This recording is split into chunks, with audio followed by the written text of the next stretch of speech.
They got a Meadowlark Initiative and they want to restore native grasslands. That means people are going to be asked to participate. So we're going to have Greg Link on to describe that. Also, just the whole pot measures getting overturned down in South Dakota. That was voter approved. Let's discuss how that all came to be and what that might mean going forward. You can join the conversation all day today. 237-594. It's the Lenny Studio line. Text me 35270. Coming back to you right after this KFGO News.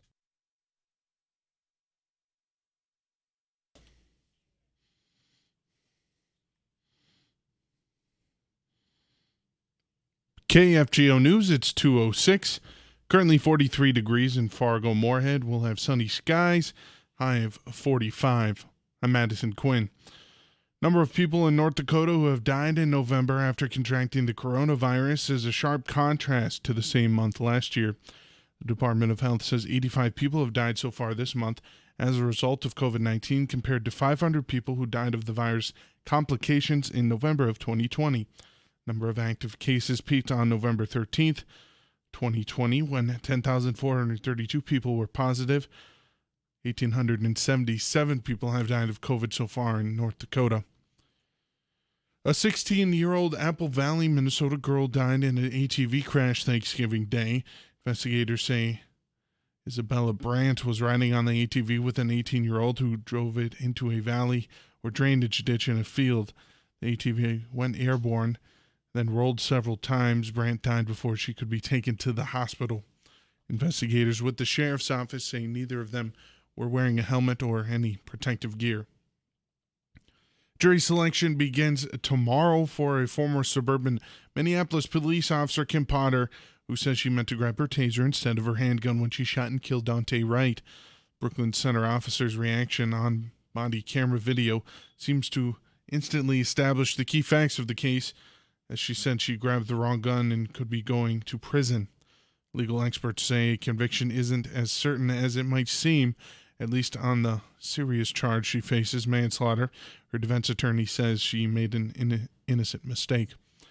North Dakota will be applying for federal money to continue and expand its oil well plugging and reclamation program. The new federal infrastructure bill has $4 billion to clean up abandoned oil and gas sites. We are planning to apply for a $25 million initial grant so that we can do a lot of work in 2022, and then the formula grants extending out through 2030 so that the few hundred idle or orphan wells that we get will be taken care of with federal funding. State Mineral Resources Director Lynn Helms. He says the federal program mirrors what North Dakota did with some CARES Act money. He says in that situation, there was a tight timeline, and regulators overestimated how much reclamation work could be done in the last 6 months of the year, even a mild winter like 2020. Well, if you're looking for some Cyber Monday deals today, Bao Vang with the Better Business Bureau of Minnesota says beware of some fake websites. A lot of websites out there that are quickly made or can be put up relatively easily will mimic other sites, can steal photos and images and products from other places. Vang says scams are on the rise this time of year. She recommends consumers as much research as possible on both the products and the sellers before they buy anything. KFGO Weather Center forecast, mostly sunny skies in Fargo-Moorhead, high of 45. It'll be breezy. Tonight, overnight low of 26, partly cloudy. Tomorrow, partly sunny, high of 37. Wednesday, partly sunny. Look forward to a high of 48 degrees. Thursday, mostly cloudy, high of 40. I'm Madison Quinn, News Radio, KFGO.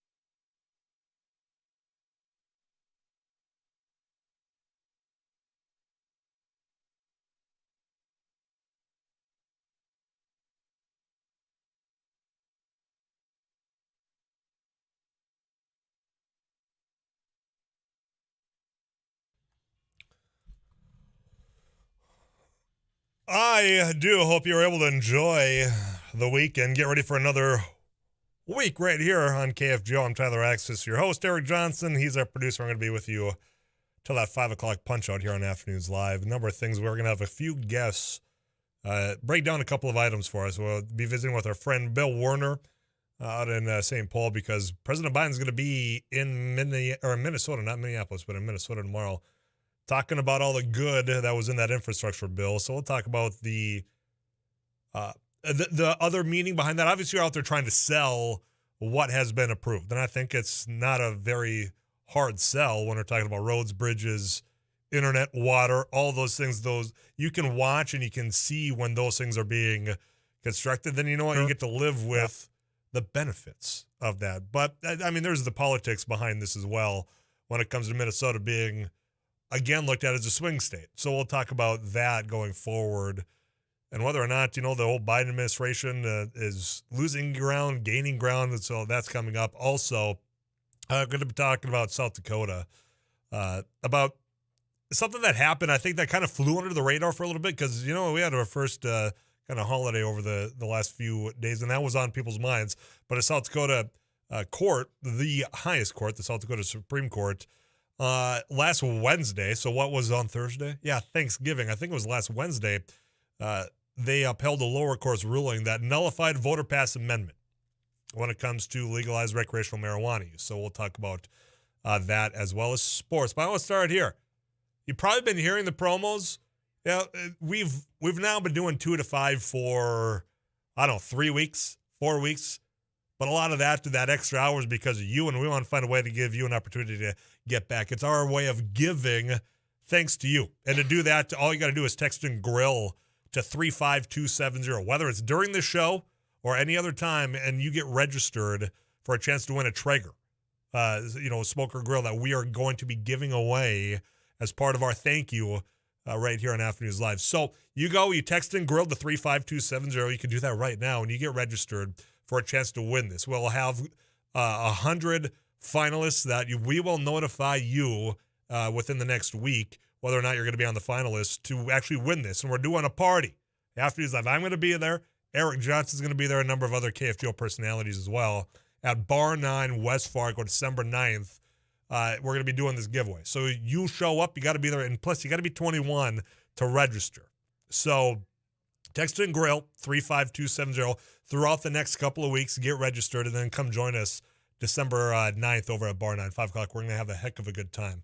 But you can do that right now. In fact, many of you are. I appreciate that. And we'll be contacting you and if you are, in fact, a qualifier. But yeah, a Traeger grill. It's that time of year. We're giving away, but you know what? You can't win if you don't play, and you can't play if you don't text grill to 35270 right now and throughout the next couple of weeks. You can also call the Laney Studio line for whatever you want to talk about. You can be this microphone on your cell phone right now at 237-5948. Going to take a quick pause and get back to something that we touched on, I think, a couple of weeks ago because it's been highlighted. Has anybody had a chance to watch the Beatles documentary, or however you want to call it? Is it a documentary when they're just highlighting Get Back? Started watching that over the weekend. I want to get your thoughts on that and have a discussion as to Peter Jackson is not known for getting necessarily to the point of things. It's extended, but it was interesting, their songwriting process. So I'll talk about that. Then we'll dive right on in here on Afternoons Live. Monday afternoon, we're just getting started. Stay with us.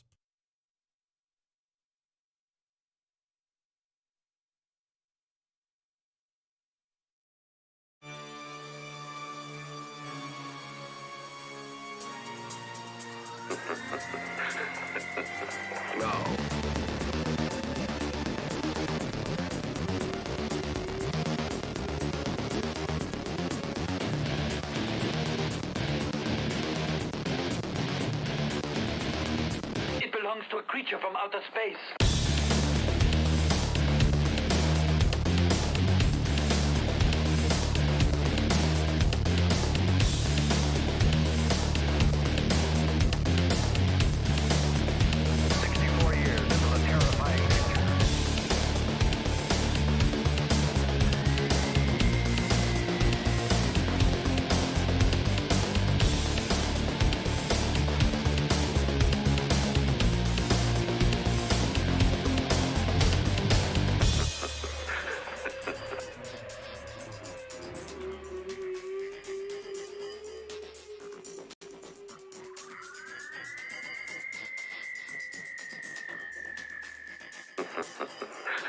No.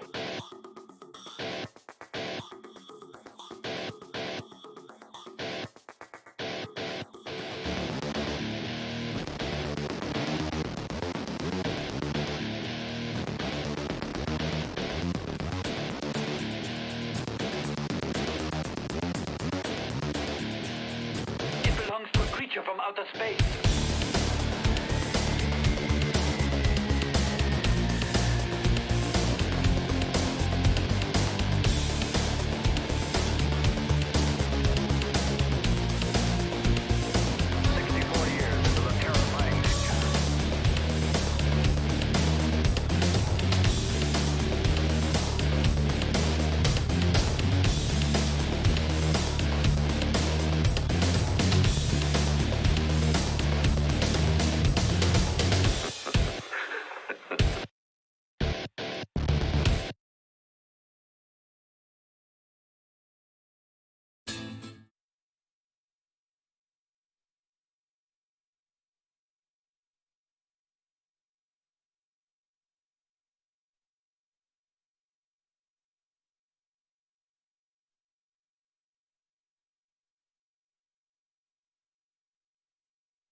Beautiful Monday afternoon, by the way, and I'm looking at Too Tall Tom Schmansky's forecast.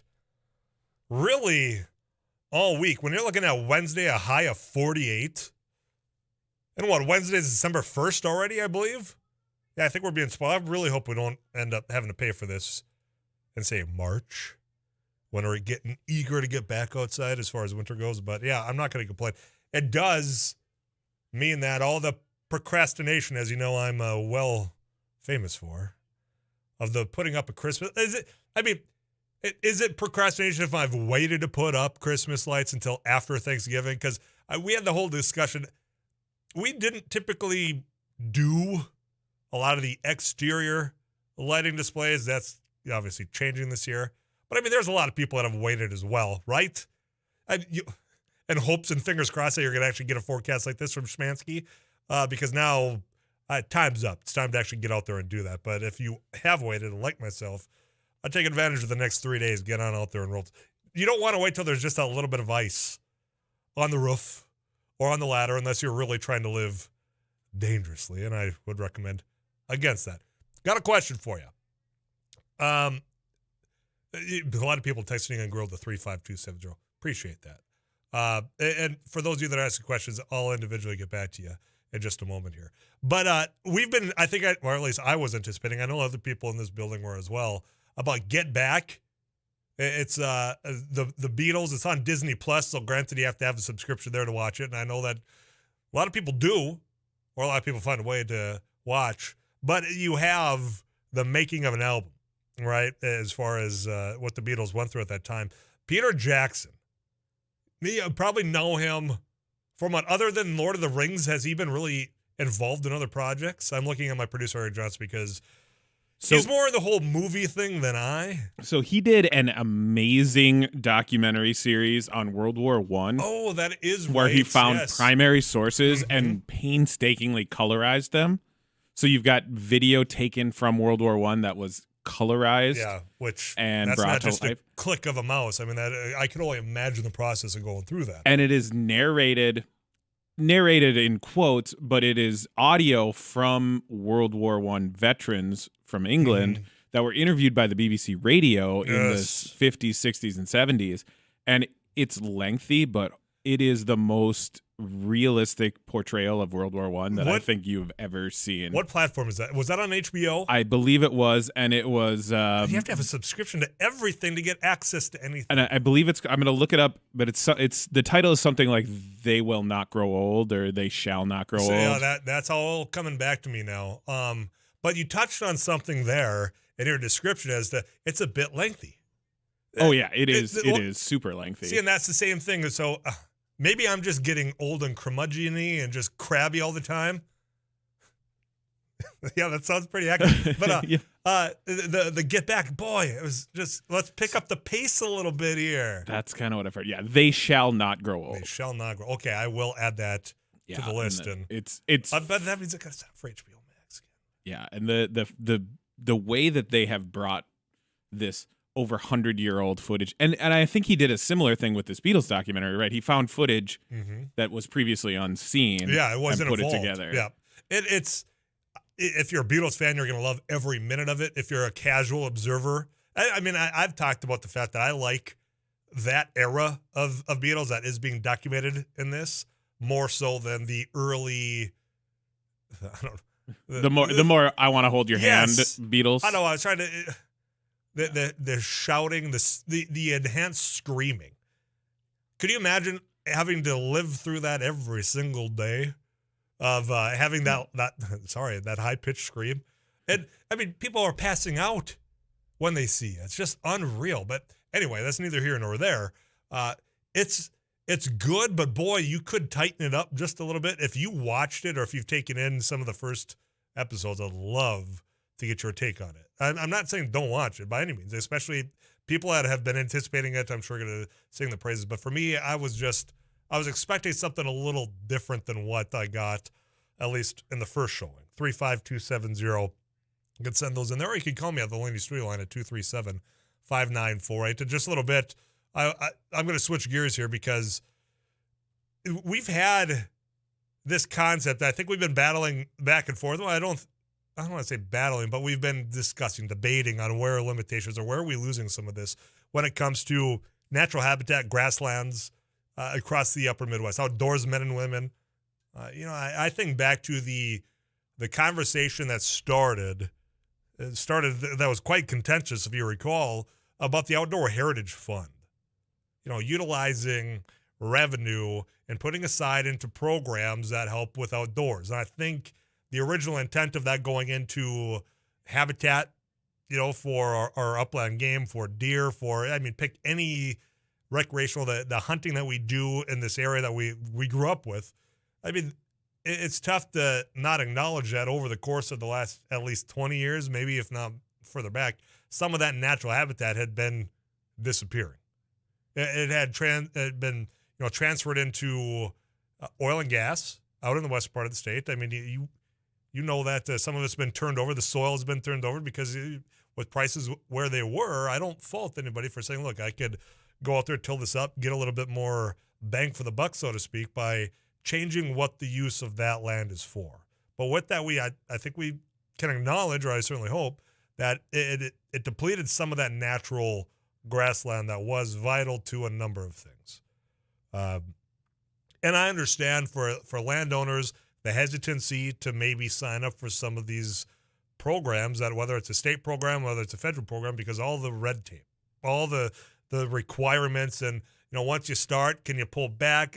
All those levels, I get it. But to see that North Dakota's Game and Fish with some other stakeholders are trying to figure out how you can kind of recapture some of this, I was excited to see that. So we're going to have that conversation with Greg Link, who was testifying on this. There's a Meadowlark Initiative that's being rolling out here that's hopefully going to get, and I say hopefully from my opinion, that's my perspective, and I know not everyone agrees with that, especially certain landowners. But to have that conversation, to sit at that table saying, look, I understand, this plot of land is productive for A, B, and C, but, now hear me out, what if we set some of that aside? We'll pay you. We will do what is going to at least incentivize people to allow some of that natural and that native grassland to come back for those outdoor activities. Now, I'm not saying everybody's going to be lining up saying, yep, sign me up, and I don't expect that's what they're thinking from this initiative either, but to at least have that conversation as to what we could do to maintain some of what was there, given the balance that I think for quite some time, the balance wasn't there. It was tilted in production, both of energy and agriculture. So how do you get people back together to have that? Because that the tensions are still there. I mean, even when it comes to things as electronic posting, people say that's not far enough. We should just have it automatically posted, and then people can go and then make a call that way. So I get it. It's property. It's ownership. I understand.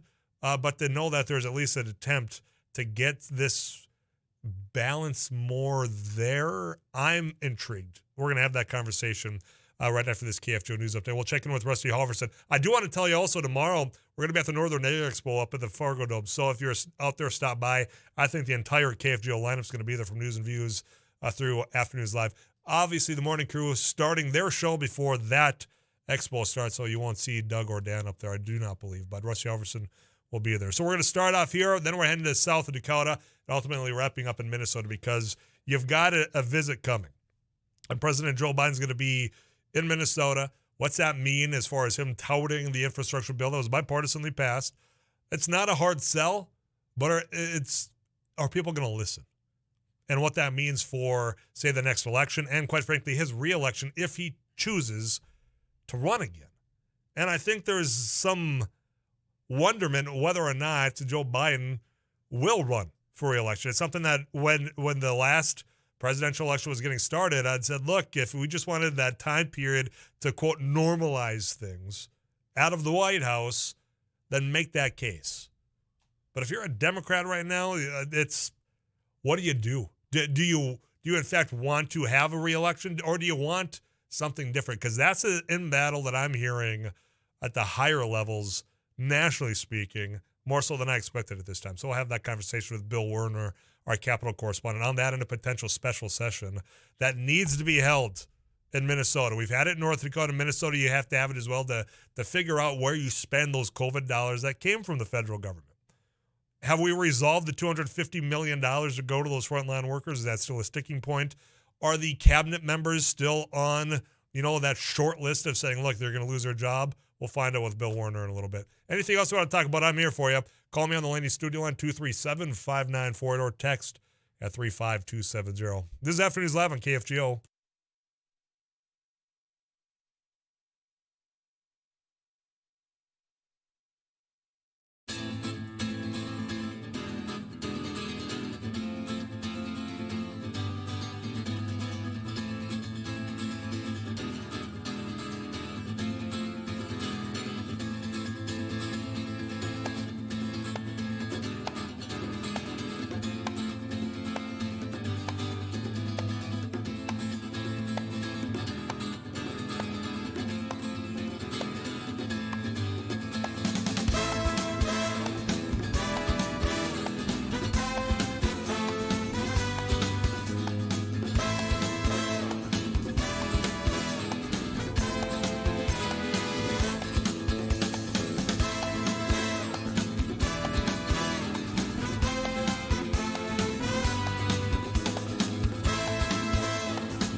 KFGO News, it's 2:30, currently 43 degrees in Fargo-Moorhead.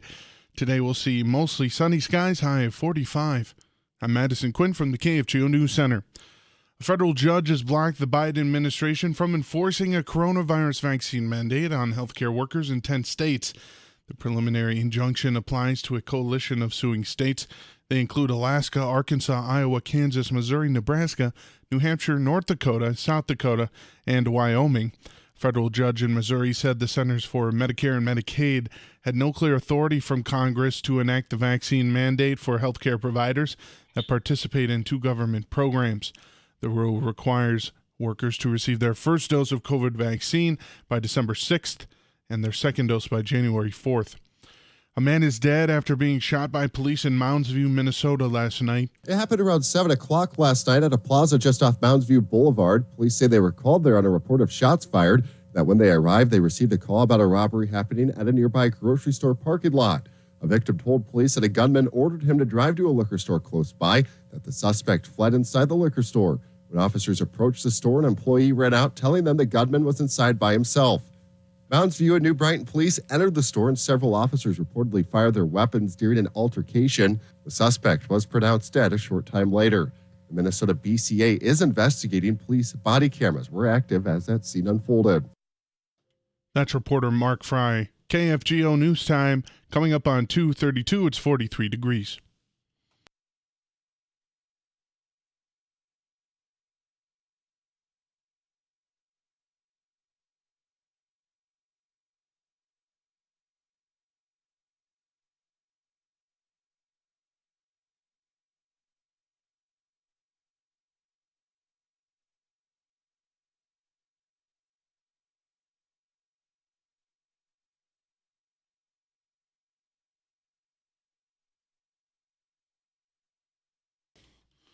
Currently 43 degrees from KFGO studios. It's 2:32. A former University of North Dakota student is accused of stealing more than $330,000 in federal coronavirus relief money. A federal grand jury says and Roy Duncan devised a scheme to defraud the government by filing a false application for PPP funds. According to court documents, Duncan falsely stated that his company, called Home and Home Senior Care, had 17 employees and paid more than $1.6 million in wages, tips, and compensation. The indictment says Duncan's Grand Forks apartment was listed as the company's address, but no record of the business could be found at the North Dakota Secretary of State's office or job service. Duncan is charged with wire fraud. Prosecutors say nearly $340,000 was deposited into his bank account in Fargo. He now lives in Florida. Scott Soroka is a regional Amazon spokesperson. He says that the online retail giant set a new record-breaking Black Friday this year, and Cyber Monday is likely to do the same. One of the things we learned just a few days ago on Black Friday, on Amazon.com, worldwide, we were taking 1,600 orders per second. And so we're using Black Friday as a precursor to Cyber Monday. We expect to see that same type of volume and demand from our customers.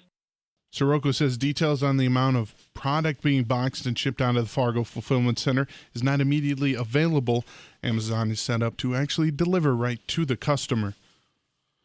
Fargo Park District is kicking off the holiday season with the Holiday Express event at Broadway Square on Saturday, December 4th. This free event will be from 12 to 4 p.m. and partners with the Downtown Community Partnership's Holiday Winterfest. Following will be the Downtown Fargo Holiday Lights Parade. You'll be able to take family photos in front of the Broadway Square photo stations at the Christmas tree and Broadway Square bench, skating on Shields skating rink, writing and sending your letter to Santa, and playing festive games. Shields skating rink is open during the event with the skate rentals and concessions available for purchase in the skate shack. If you are going into the skate shack, masks are required. Taking a look at the KFGO Weather Center forecast. Mostly sunny skies out there today. A nice day, high of 45. Tonight, overnight low of 26. Partly cloudy. Tomorrow, high of 37. Partly sunny. Wednesday, partly sunny. We'll see jump up to a high of 48. That'll be nice. Low of 32. Thursday, high of 40. Friday, mostly cloudy. High of 34. And the weekend, Saturday, Sunday, mostly cloudy. Highs near 30. I'm Madison Quinn, News Radio, KFGO.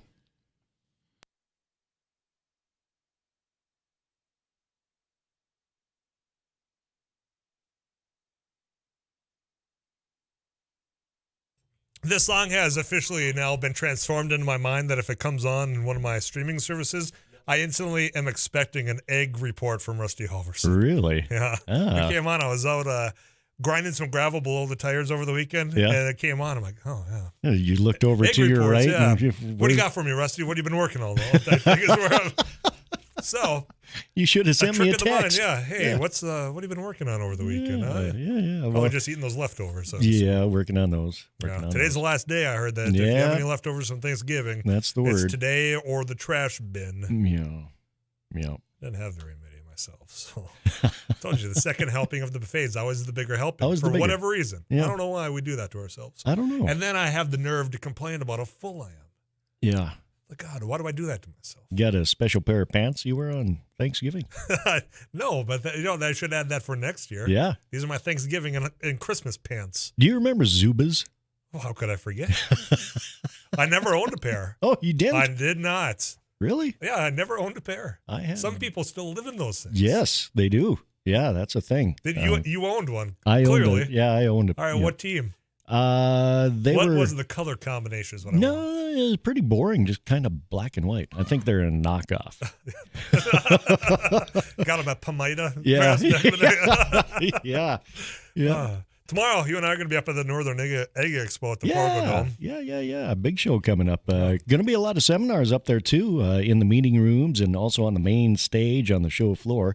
One of those seminars is going to be former Minnesota Representative Colin Peterson. He's scheduled to talk about ag policy issues on Tuesday afternoon. And the next farm bill will likely come up during that discussion, along with the political climate in Capitol Hill. Now, Peterson recently spoke to farm broadcasters down in Kansas City, and we shared some of those his thoughts when he did speak to farm broadcasters via Zoom. He was not there in person. Pat Roberts was there in person, but Peterson sharing his thoughts with farm broadcasters about the political climate on Capitol Hill. And Peterson says from his point of view, protecting crop insurance is the biggest priority. From the do-gooders that want to add all kinds of payment limitations and other kinds of climate initiatives to crop insurance, which I think is very problematic. And so it's going to be a challenge. Colin saying that keeping the ag committees, which are traditionally pretty bipartisan when it comes to the Farm Bill, he said that's going to be another challenge, keeping folks on track and, in his words, keeping them from going in the ditch. Well, and it's we were talking last week that it's not as easy to get this passed as what it was in the past. Yeah. Because of, well, let's separate that out from anything else as far as keeping it together to where you've got rural and you've got that urban vote there to actually get this thing passed. Yep, the coalition. Yeah, the coalition. Because a lot of the urban counterparts of Congress, they focus on nutrition and whatnot, and maybe sometimes aren't as educated about the traditional farm programs, what goes into it and whatnot. So keeping that coalition together will be the key. That's the challenge. We'll be learning more of that probably tomorrow if you're up at the Northern Egg Expo. Yeah, lots of stuff. Very good. You come back next hour now, you hear? Can do. I'll save that spot for you. Rusty Alverson, him and Sarah Heinrich, best in the biz, multi-award winning journalists here on our Egg Network. You can go to kfgo.com. Learn more about their work right there. Going to get CBS National News on the way. Let's talk about grasslands next here on KFGO.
One of the things that I've followed along for quite some time in North Dakota is how we balance all the resources we have here, whether that's energy, agriculture, our outdoors. I mean, at times they work together great. At other times it gets a bit contentious. But how do you find that balance? And what's it going to take to get there to where we're all having the conversation? And in fact, I think that's how I read into some of what is coming out of partnerships, in particular with North Dakota Game and Fish.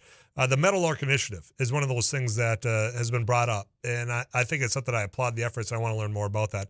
To do so, we got one of those individuals behind that is Greg Link. He is the North Dakota Game and Fish Conservation and Communications Division Chief, and he joins us right now on KFGO. Greg, how are you doing, man? Appreciate your time. Hey, good.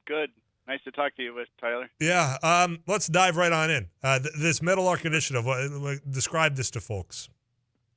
All right, so I mean, it's really like you said, a collaboration. It's a bunch of stakeholders and partners coming together, thinking about the future, thinking about what's happened in the past and where we need to go, and so it's really a strategy of trying to collective insights, resources, everybody working together to really figure out what do we need to do on the landscape. So conservation, agriculture, and industrial partners are really looking to enhance and restore and sustain the native grasslands that we still have remaining in North Dakota. The fact that people are coming to the table, and I'm not going to play into the past because I've been involved with some of the past where there's been some conflicts here when you've got these competing interests for resources, which I completely understand. But the reception so far, Greg, if you had to say, has it been welcoming? Have they said, okay, yep, this is an important resource that has been, quite frankly, being diminished or depleted, I guess is probably the more appropriate way to put it, over the last few years. And you know what? We got to come to the table and preserve what we've got here. Have they been willing to at least have the conversation? Absolutely. And I mean, again, we've had conversations about this in different venues and kind of about different elements of the Meadowlark Initiative. And up till this year, we didn't call it the Meadowlark Initiative, but obviously those native grasslands are really important. And where it really kind of started showing up is back in 2015, we did our revision of what we call our State Wildlife Action Plan. And states do that to address their most rare and declining species. These are the species which are kind of like the red lights blinking, and we got to do something about and go on if we don't. They have the potential to be listed at some point, petitioned for listing as threatened and endangered. And when species get listed and endangered, it becomes contentious. It's trying to bring those things back isn't easy once they've gotten that far. So it's really a preventative plan, action plan. And when we did our revision in 2015, we had gone from 100 up to 115 species. And a lot of these, about 48 of them, are really native grassland dependent species that make some part of their life cycle on what used to be spread across North Dakota. And so we really feel like we had to do something about this. Game and Fish is responsible for not just the big critters that everybody thinks about, deer and elk and those things, but we're also responsible for insects. And that's our statutory responsibility is look out for those things. And so we started thinking about how do we do that? Well, we have to take care of, we just don't have the ability in North Dakota to do species by species management. We don't know enough about some of those. We don't have enough staff. We don't have enough money or resources to specifically manage each and every one of them. So what we really do is we kind of have to set that table, make sure that buffet, that they all need a little bit different things or a little bit different arrangement, structure, composition. And so what we really do is need to take care of that. And so that's where we go. We got one of those key habitats is our native prairie, and that's the prairie that was here, before we all got here, and it's really rich. It's one of those, it's actually the most rare ecosystem, not just in North Dakota, but worldwide. And so it's time to really bring focus to that because it's not just taking care of our wildlife and our wildlife diversity, but it's also taking care of us in many different ways that maybe many of us have kind of forgotten or don't even understand. But that native prairie really takes care of our water infiltration, our water storage, water quality. It's part in keeping some flood protection out there, carbon storage, soil health, like I said, wildlife habitat, but just species richness overall in our energy and in our kind of our food availability. And so this thing is bigger than just about wildlife. I mean, that's why we're obviously we're in the game. because of what we do and what we have to do. But it's really about who else is making the last stand out there, you know, and it's our ranching public who are making their living on that native prairie too, and they feel like they're being kind of encroached or probably pressured and are kind of losing their way to some degree. And so it's really about quality of life overall for a lot of folks, our communities, some of that economic diversity, our heritage, and just like you said at the beginning, it's about collaboration and partnership, and kind of coming at this from going, hey, this isn't about what Game and Fish wants. It's about how do we do what we all do better? How do we think about this collectively? And we did do a survey, and 84% of our stakeholders said that, yeah, this is something that's important. That our agency is probably the agency that, you know, should be trying to take this and run with it. And so that's where we came up with the Meadowlark Initiative, because one of those key species that's really on the decline is our meadowlark, and that's our state bird, for Pete's sakes. And so we probably should. It's a great poster critter for the effort. And so everybody kind of remembers, or you know, knows that song and what they look like, and it kind of brings back memories to maybe springs here or Easter, or just kind of when things are just starting to pop. We think about meadowlarks and their songs. Well, and Greg, I don't mean to jump in here, but I mean, according to the agency, this is why this is urgent. I'm going to ask just for a little bit more of your time after a weather update, if you can spare me about another 5 minutes or so. But I mean, we're talking about 60%, according to wetland acres in the state, been converted or lost. And this year, I mean, I don't recall seeing as much topsoil being blown around. The drought conditions, as far as when we're talking about ranching operations, I mean, those, if it's not top of mind after the last year, 2 years that we've had as far as just our well-being, I mean, then I don't know what it would be. But I'm glad, because of the wildlife aspect, but I'm glad you brought up the fact that, I mean, just our way of life, of what these natural prairies, these native prairies do for everybody. I think this year highlighted. Do you have more time for me? Because I want to talk about the nuts and bolts of this initiative.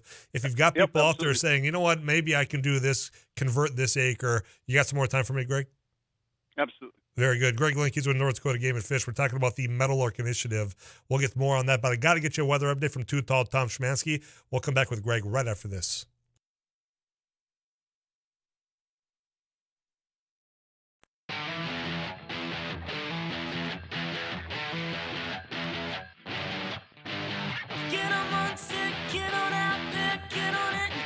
Good afternoon, everyone. I'm KFGO Chief Meteorologist Too Tall Tom Szymanski. Partly sunny, breezy. We will be within a couple of degrees of 44, somewhere in the mid-40s. Northwest wind 13 to 31. Partly cloudy, 26 tonight. Northwest winds under 12. Tomorrow, partly sunny, 37. We'll probably see more sun in the morning, more clouds in the afternoon.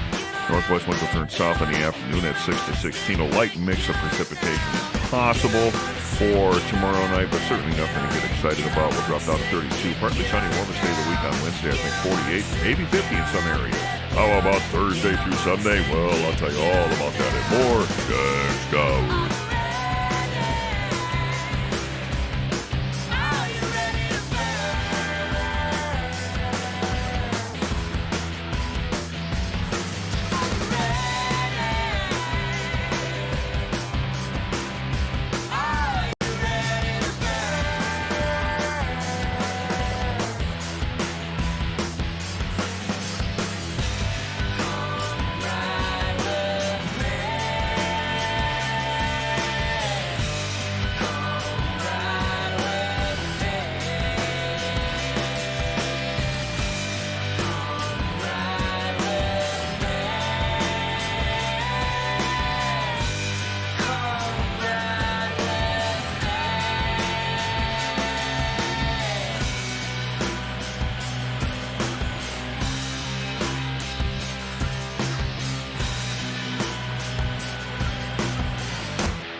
link with North Dakota Game and Fish. We're talking about the Meadowlark Initiative.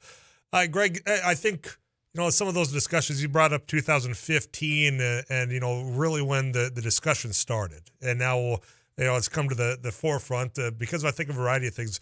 But when you have, prices going what they were for commodities, both energy, agriculture, a lot of that land got converted. How does this work to maybe get people saying, you know what, maybe I can convert this back into that native land? Because I think sometimes that's a tall task. But how do we have the resources to convince some of these individuals that say, all right, yep, I can do this? Tell me more about that.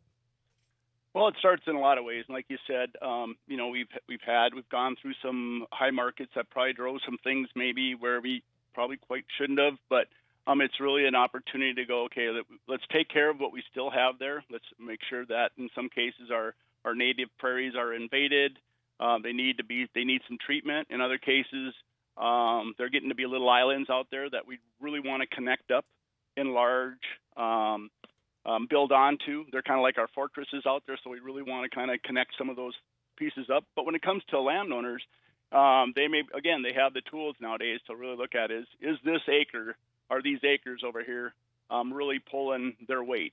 When I put all the inputs on them, am I getting the outputs that I really thought they would, and they aren't? And so in some of those cases, they go, maybe it would be better if it was back in the grass. And we've all remember our conservation reserve program and programs like that put grass on the landscape. Well, this is more about trying to put not just idle grass on the landscape. It's really about putting working grasslands back on the landscape in a very diverse fashion. So we're talking about a very diverse mix that can take kind of the ups and downs of our weather cycles and things like that has more sustainability.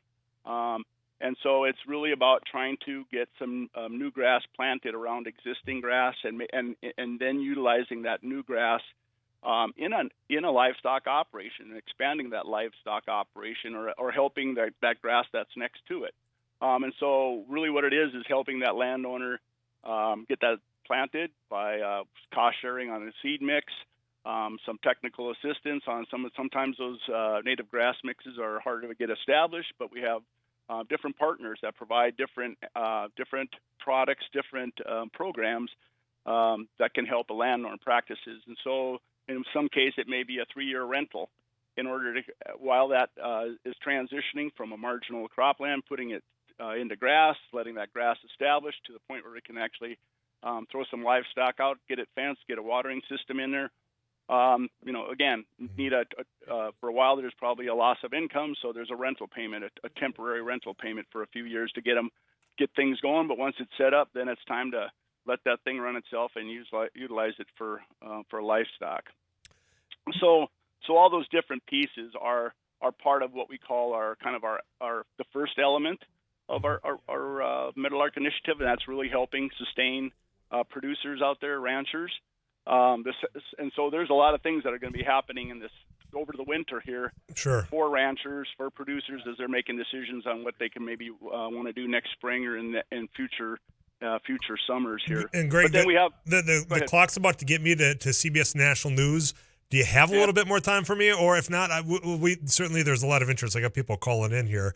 We can always set a further date, but if you got more time, I'd love to continue the conversation. Absolutely. All right, Greg, I'm going to put you on hold because I got people calling in saying, hey, I got some questions as far as grassland goes.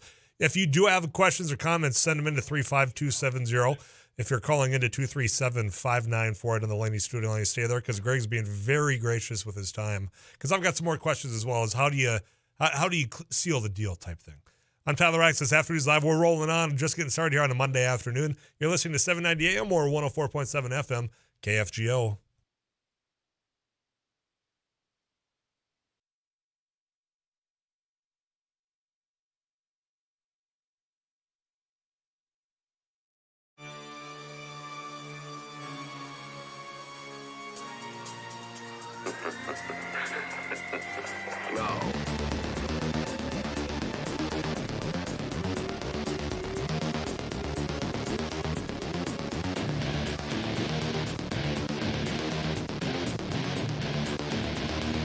It belongs to a creature from outer space.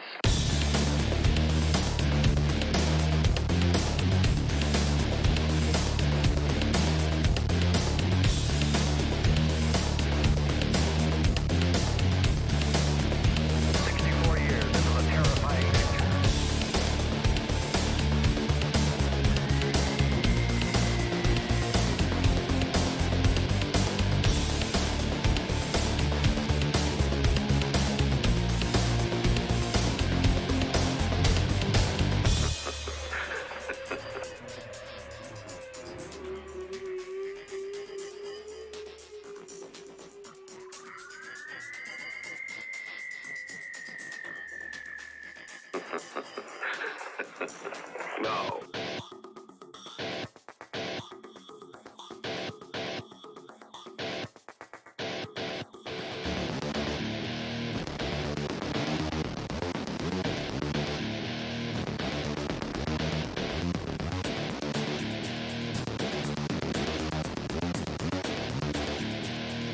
It belongs to a creature from outer space.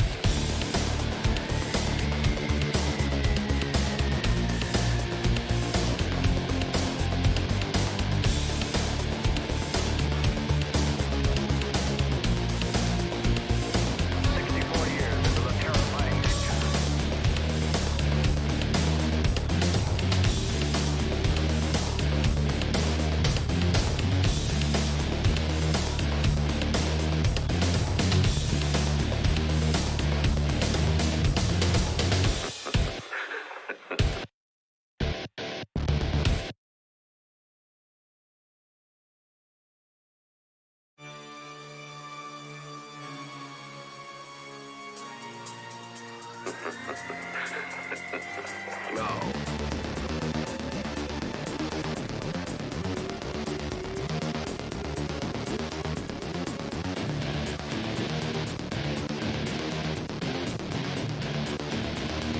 It belongs to a creature from outer space.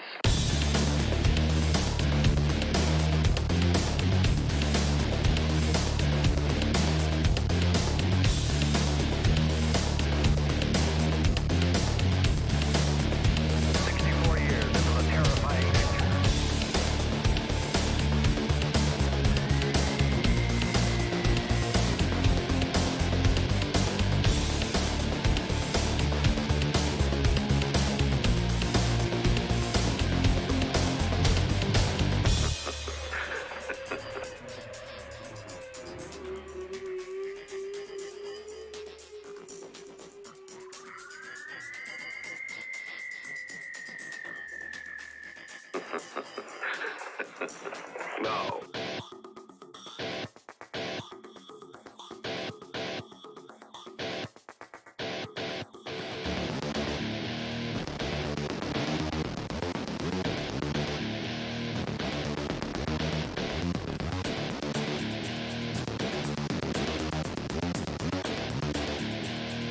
It belongs to a creature from outer space.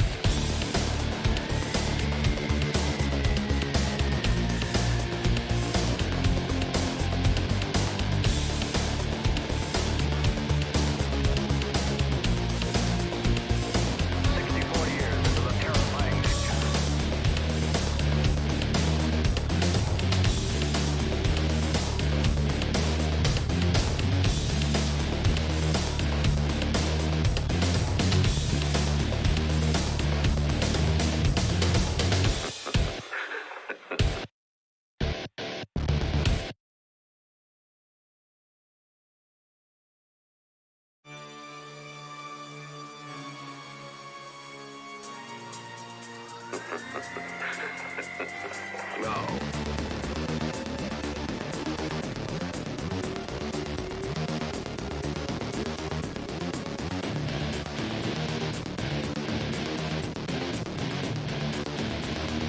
It belongs to a creature from outer space.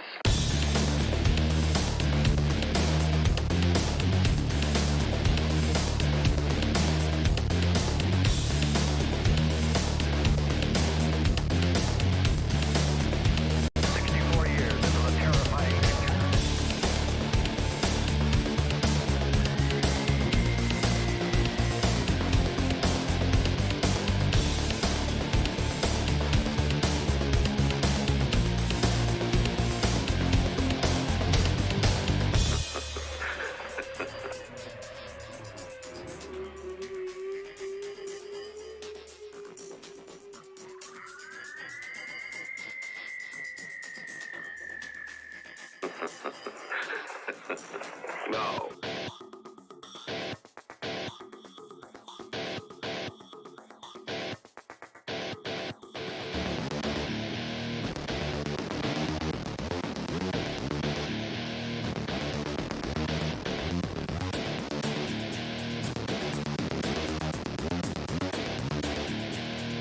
It belongs to a creature from outer space.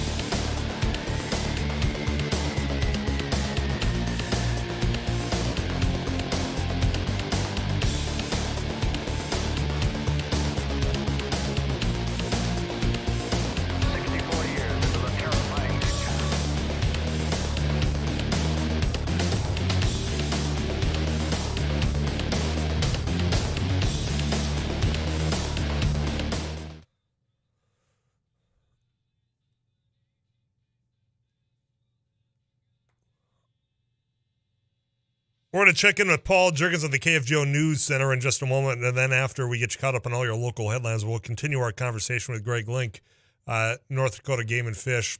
And what we're discussing is the Meadowlark Initiative. Here's some of the questions that are coming in, and we just barely scratched the surface of what, if you're interested in what opportunities are. I think we got through one, and I think there's going to be a couple more that we're going to learn from Greg here in a moment, who's been very gracious with his time, so I want to thank him for that. But the 3-year rental program for that conversion, people are wondering, and I know Greg's listening right now, so I'll throw that out there and let him ponder. Tyler, is it going to be like CRP, or the payment comes from the taxpayer, but the taxpayer can't hunt it because it's posted, but the money still comes out of their pocket? Just wondering. So that's one of those questions coming in. I know that there's some other comments that were being called in at 237-594. We'll get back to all that. I'm curious because I understand with the prices of the commodities over the last few years, but I think you're right. Some of that productivity, and I think about some of the grasslands in the KFGO listening area. There's opportunity here. We'll learn more about it next.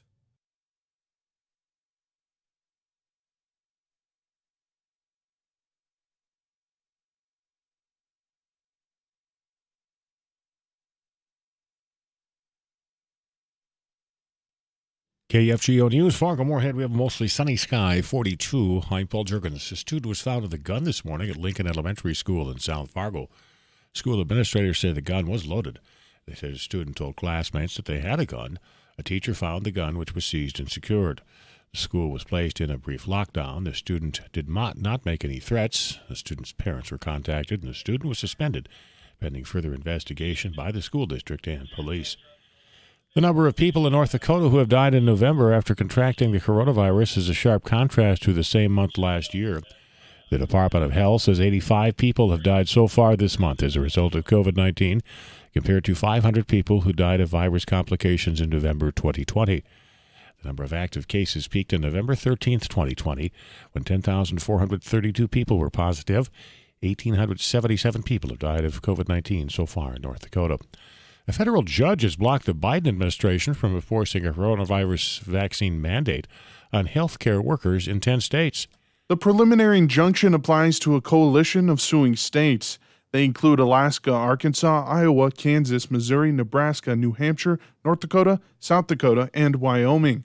A federal judge in Missouri said the Centers for Medicare and Medicaid had no clear authority from Congress to enact the vaccine mandate for healthcare providers that participate in the two government programs. The rule requires workers to receive their first dose of the COVID-19 vaccine by December 6th and their second dose by January 4th. Madison Quinn, News Radio, KFGO. A St. Cloud woman is suspected of causing the death of her 3-month-old. Police were called to a home yesterday to check on the welfare of the 26-year-old mother and her infant. Police found that the child had died and arrested the mother on suspicion of second-degree murder. The mother is in the Stearns County Jail. The cause of death has not been released. Fargo-Moorhead, we expect a mostly sunny afternoon, still a bit breezy, and approaching 45 for the high. Overnight, 26, partly cloudy. Tomorrow, near 37, partly sunny. For Wednesday, meteorologist Tom Szymanski is calling for 48 in the afternoon, partly sunny, and then mostly cloudy Thursday, right around 40 degrees. 42, Paul Juergens, News Radio, KFGO.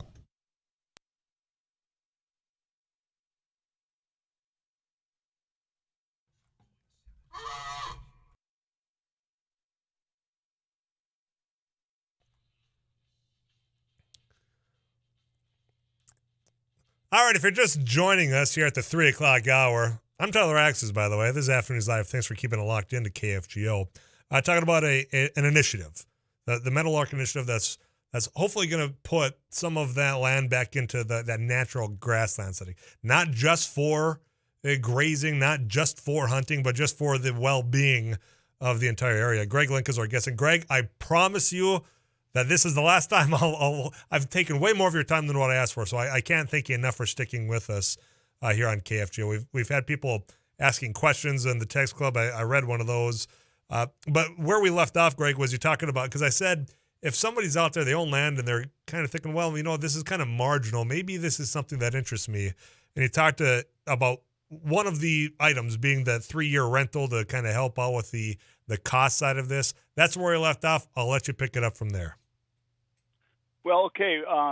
So there's a lot of different partners that have put resources into this, and so we went together and put together $10 million worth of resources from all these different partners to get some USDA NRCS grant of $7 million, and so those are all together into one program, and so we're kind of trying to do the one-stop shopping. We have our landing site at Game and Fish, where producers can come in there and find out what all these different programs are. And so when you talk about that 3-year rental, that's about helping make that transition while maybe there's a loss of income for a few years. And one of your callers asked about whether then it should be open for hunting. And this is private land, and really what we're paying for is for that diversity, that diverse habitat, putting that back.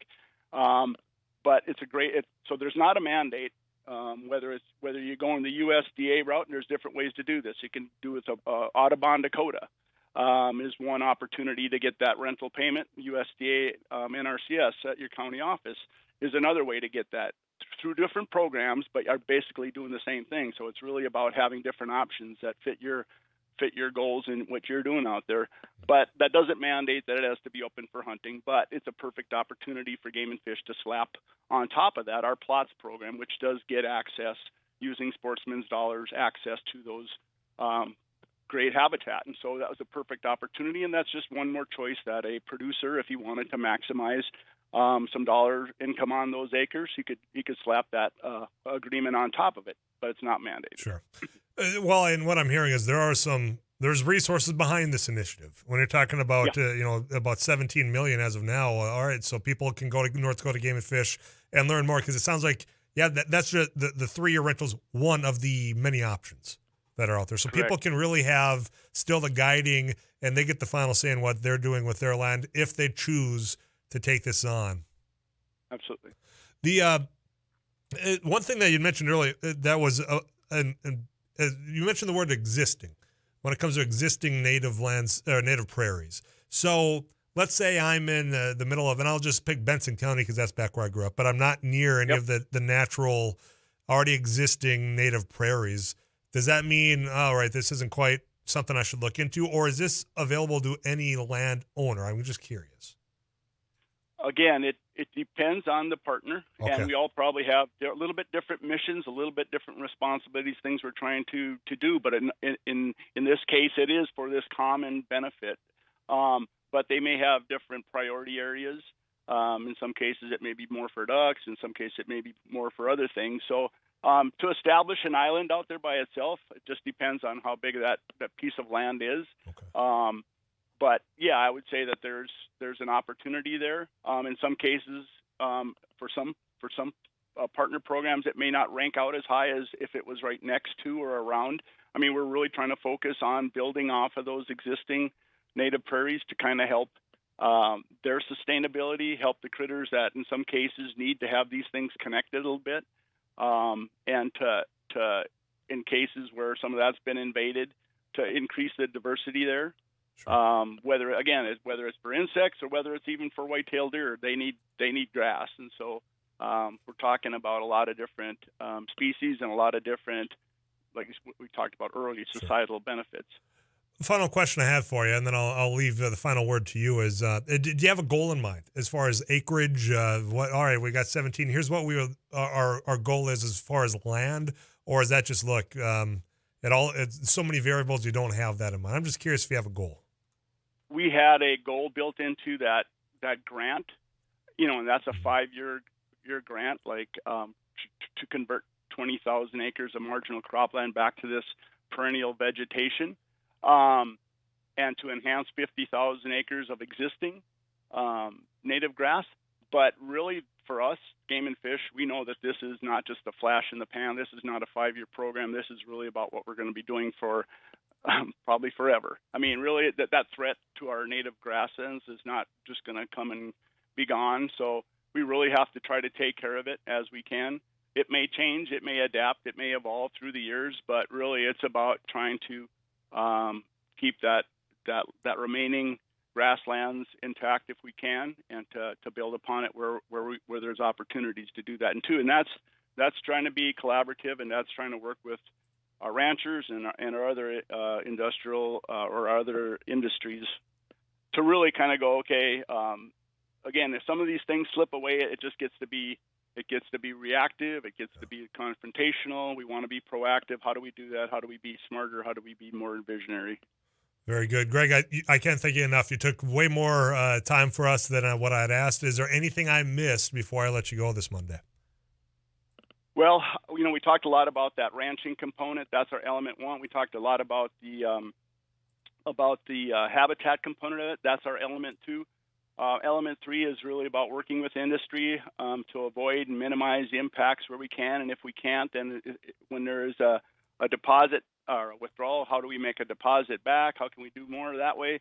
But really, that 4th and 5th element, it's about awareness. So it's really about how do we learn more? How do we make that knowledge available to what these grasslands mean to both our heritage, different cultures, different diversity of makeup of economic diversity and communities, that type of thing. But then our last element is really advancing the science about grasslands and about cattle and climate change and all that stuff. Are we operating on good information? Cattle are kind of getting bad raps in recent years. Yeah, that's not right. No, I there's completely some science agree. there that no, they're part of a system that was always taking care of each other.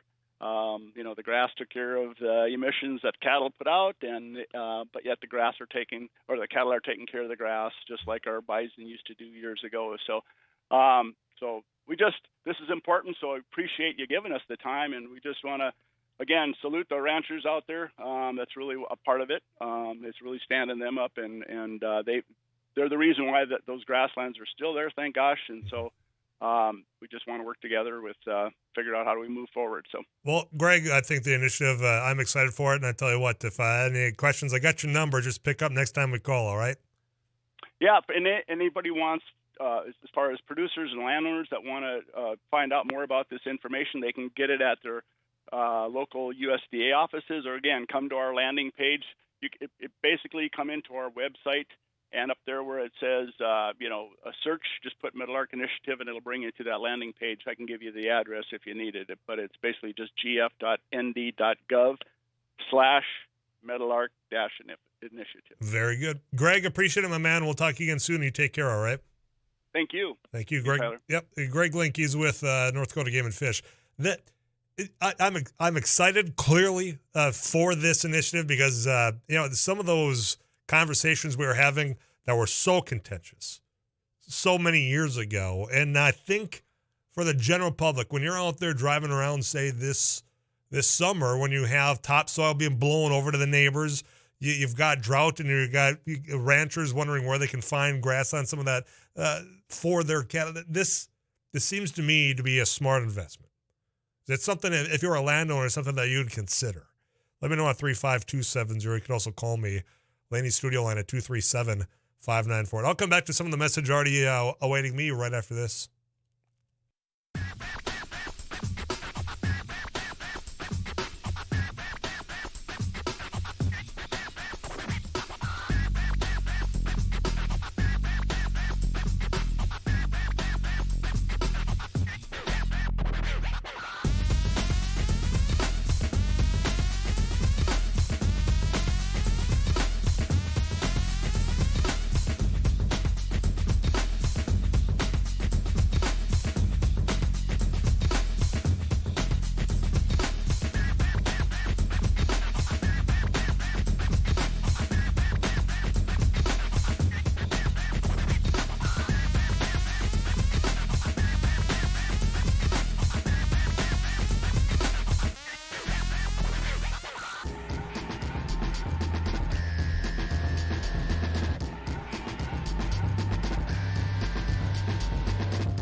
Messages from everything from bow hunting with inside city limits to President Biden going to be in Minnesota. But I'm going to stick with this just for a little while longer here because people had talked about this funding. And when you got $17 million going towards these native grasslands, I mean, in the grand scheme of things, I mean, 17 is nothing to bat your eye at. But I wonder how much, given the grand scheme of commodity prices, how willing people are going to be for this. But this message will have a variety of them. Tyler, if you haven't heard, the highest priority for money is to give another windfall to oil cleaning up after they have made billions and left the area contaminated. I think you might be imposing that. I think that's from another round of funding that you're thinking. Not this Meadowlark Initiative, but it's a separate thing. What I think you're probably alluding to is the other federal dollars. And that infrastructure package, of which we're going to be discussing how Joe Biden's coming to Minnesota to tout that tomorrow. I think we're going to get billions of dollars yet again. I mean, every state's going to get a large chunk of change because the package is $1.2 trillion. Need to pass. I mean, you've driven the roads, you've seen the bridges, you know about the water projects out there, regardless of where you're hearing me right now. But one of the items that North Dakota in particular is looking to do is take some of that money, which I think this is included in the infrastructure program. I do think this was part of the federal thing. So you could be upset about Lynn Helms or others in the oil industry saying, look, we need this money. I think this was included in there. But using some of this through oil and gas to put the purpose of cleaning up oil and gas sites that were abandoned. So the abandoned oil wells that have been there, the funding is meant to tackle, and I'm reading this quote right now, to tackle the problem nationwide and improve state regulations so that the problem not only doesn't continue to grow or to extend and require another infusion of money at some point in the future. So use a bunch of this money, those abandoned oil wells out there, go plug them up, clean them up. But that's not from this initiative. So I don't want us to confuse the two. When it comes to this, the money that you're hearing that would go towards that is from the federal infrastructure bill. This seems like it had been raised from interested parties and then getting another $7 million through USDA, which if you've been following along when it comes to some of the included in perhaps in the infrastructure bill, when we talk about the carbon neutral, the carbon capture, and some of that when it comes to agriculture. Of that grass, and some people have been doing this for years. And I think if they're going to instill this program, which sure, by all means, I don't see a fault in it. You can't, in my opinion, just start now going forward. I hope there is at least a time period of look back into some of these operations that have done the work of which they're now trying to reward. That's my opinion, but I just want to emphasize again, the funding's not the same of what you're discussing here in the text club. Tyler, not to mention every square acre has to be farmed now because we're so land hungry. We have to tear down 2 acres of trees, just 2 acres of trees because that's going to make us break up. Sorry, these messages break up in the text club as well. 2 acres, and 2 acres is adding up to thousands and thousands of trees that aren't getting replaced because of greed comes in. Yeah, I mean, if it comes down, it's to the bottom line. That's where the last part you heard from Greg saying, look, you've got step 1 through 4, but one of them is about education as to how important some of these grasslands are. It's what they do not only for those of us that want to hunt, but for those of us that quite frankly just rely on it without even knowing it, what it does for the water system, what it does for the insects, which, yeah, they are a pest, pun intended, but they have a need out there. And I think, as I'm going to say one more time, then I'll move on from this. The fact that this year in particular, with the strong winds, with the drought, with that topsoil blowing around as much as it did, I think there was just that general knowledge saying, look, we got to be doing something a little bit different up here, given the way times are going. And this, to me, seems like one of those common sense things to at least look at. But you got to have the money behind it to actually make that decision easier for that landowner, saying, look, I'm getting some productivity and some resources and some money out of this land, but boy, the costs are going up. So how else can we do it? I don't own that, but I understand you got to have the money that at least makes it a little bit more appealing to do that. This message from Tyler, and this is a Road Warrior report. Tyler, standstill traffic on I-29 appears to be a crash.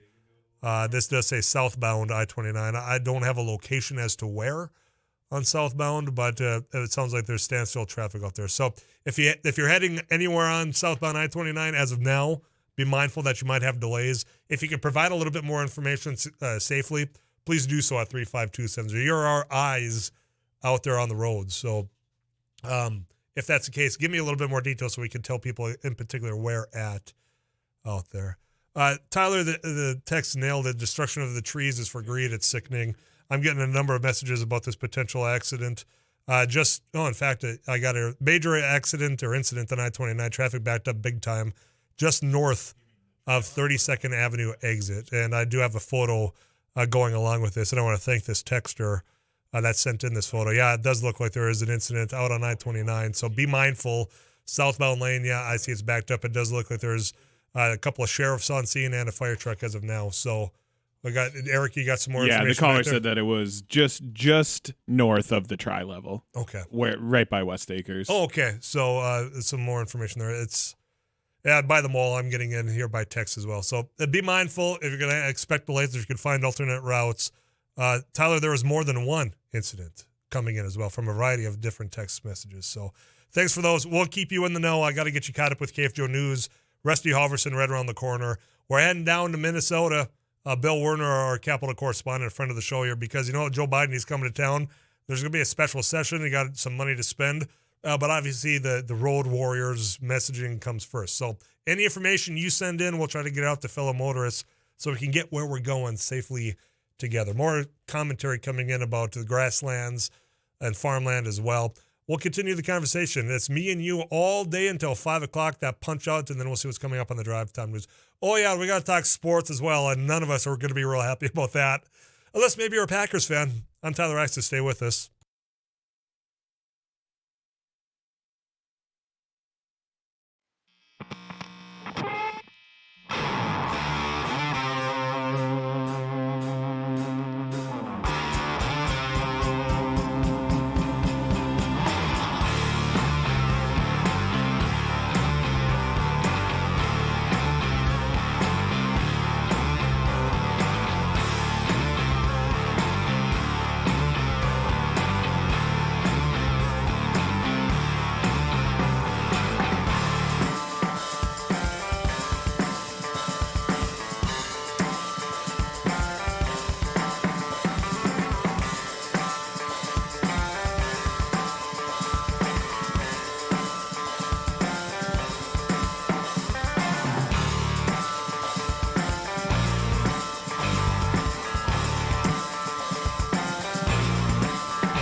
No.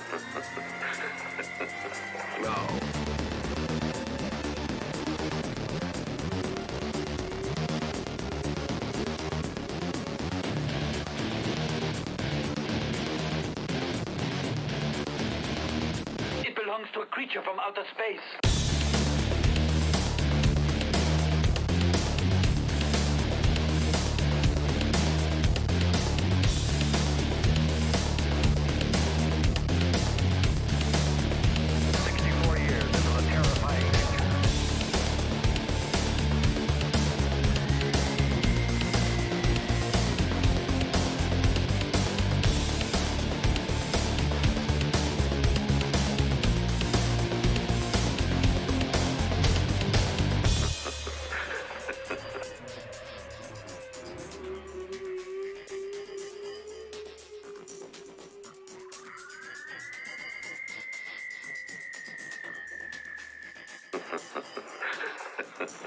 No.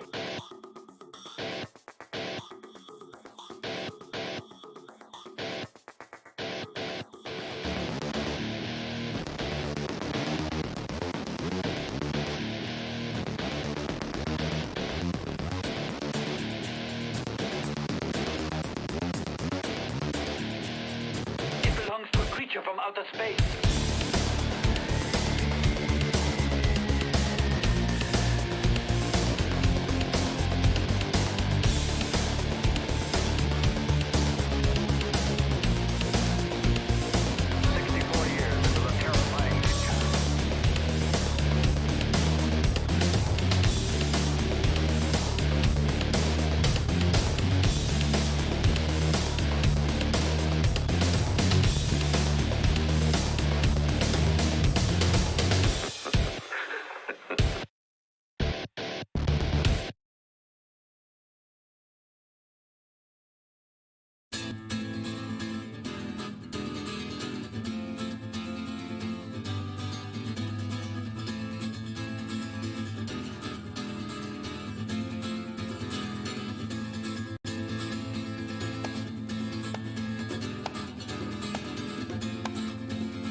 Welcome back, Rusty. Thank you. Hard at work, I see. Yeah. Yeah. As always. Yeah. Just all in a day's work. You bet. That's why you win all those awards. Oh, Busting tail over there. Yeah, thanks. God, you're too humble. Anytime I mention that, you get a little red in the face. You're like, oh, yeah. Yeah, good thing it's radio. Got cameras in the studio now. Remember? Oh, I forgot. Yeah. Man. You can watch us on YouTube. You can watch radio. Actually, you can go to kfgo.com. Anyway, you've been working hard at it, as I was saying. What do you got for me this hour? Well, the North Dakota Soybean Council is partnering with MegCorp to host a series of workshops titled Fueling Your Farm. Director of Market Development Jenna Bjertness says the workshops are free to attend and include a free meal. Well, a free meal is always good, but we want producers to attend because we really want to make them feel comfortable with biodiesel, whether they, we hope they end up using it, but we want them to see the benefit that biodiesel and now renewable diesel are going to bring to North Dakota farmers. So that's really the goal of the workshop, is to make clear that role of biodiesel, renewable diesel to a North Dakota farmer, and then provide you with the tools you need if you decide it's the right fit for your farm to use. There will be a workshop tonight at the North Dakota State College of Science in Wahpeton, one tomorrow in Oaks, another in Lisbon on Wednesday, and they intend to have a meeting in each of the 12 districts, North Dakota Soybean Council districts in the state. So after this week, they'll have some more after the holidays, and when they post those dates, we will share those. We will inform you of where and when. Yeah, if you want to learn more, go to ndsoybean.org or kfgo.com under the agriculture tab. We posted up that stuff. Holidays getting in the way of all the important work that needs to be out there. Yeah, doggone holidays. I know. Yeah. Rusty, appreciate it. See you tomorrow at the Fargo Dome? Absolutely. I'll save a chair for you up there. Okay. Rusty Alverson, him and Sarah Heinrich, the best in the biz, multi-award winning, both of them there. You can go to kfgo.com, check out more of his work. Just click on the agriculture tab. CBS National News on the way. Let's talk with our friend Bill Warner about President Biden coming to the state and a potential special session in Minnesota. Again, traffic alert with southbound I-29. There's been a slowdown, standstill traffic according to some road warriors. If you have any updates, please do so safely at 35270. Text those in. We'll be sure to share that with fellow motorists as well. I'm Tyler Axis. Stick with us.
couple of items that we need to discuss for our Minnesota listeners. And one of them not just isolated to Minnesota. It's anybody that wants good roads, good bridges, good internet, good water infrastructure.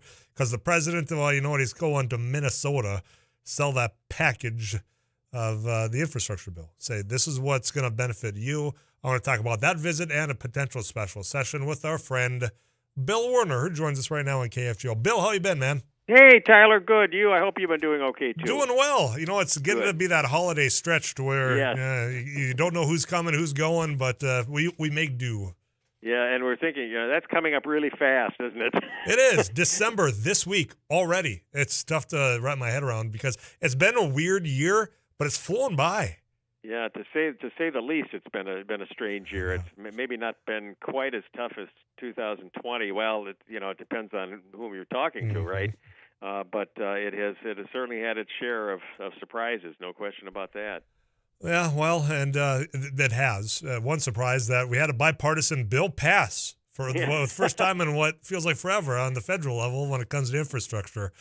President's coming to town tomorrow to talk about that. I'm just curious, you're closer in proximity.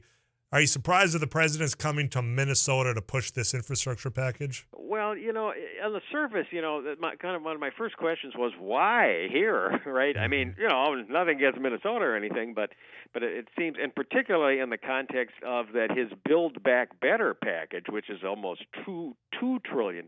This infrastructure package is $1 trillion, but the Build Back Better package that has cleared the United States House but has not cleared the Senate. Yeah, well, you got to think to yourself, well, I think that the president would probably have reasonable support from the Democratic senators from Minnesota, the two Democratic senators for that package, so why come here? And I think the key to that is looking at the location.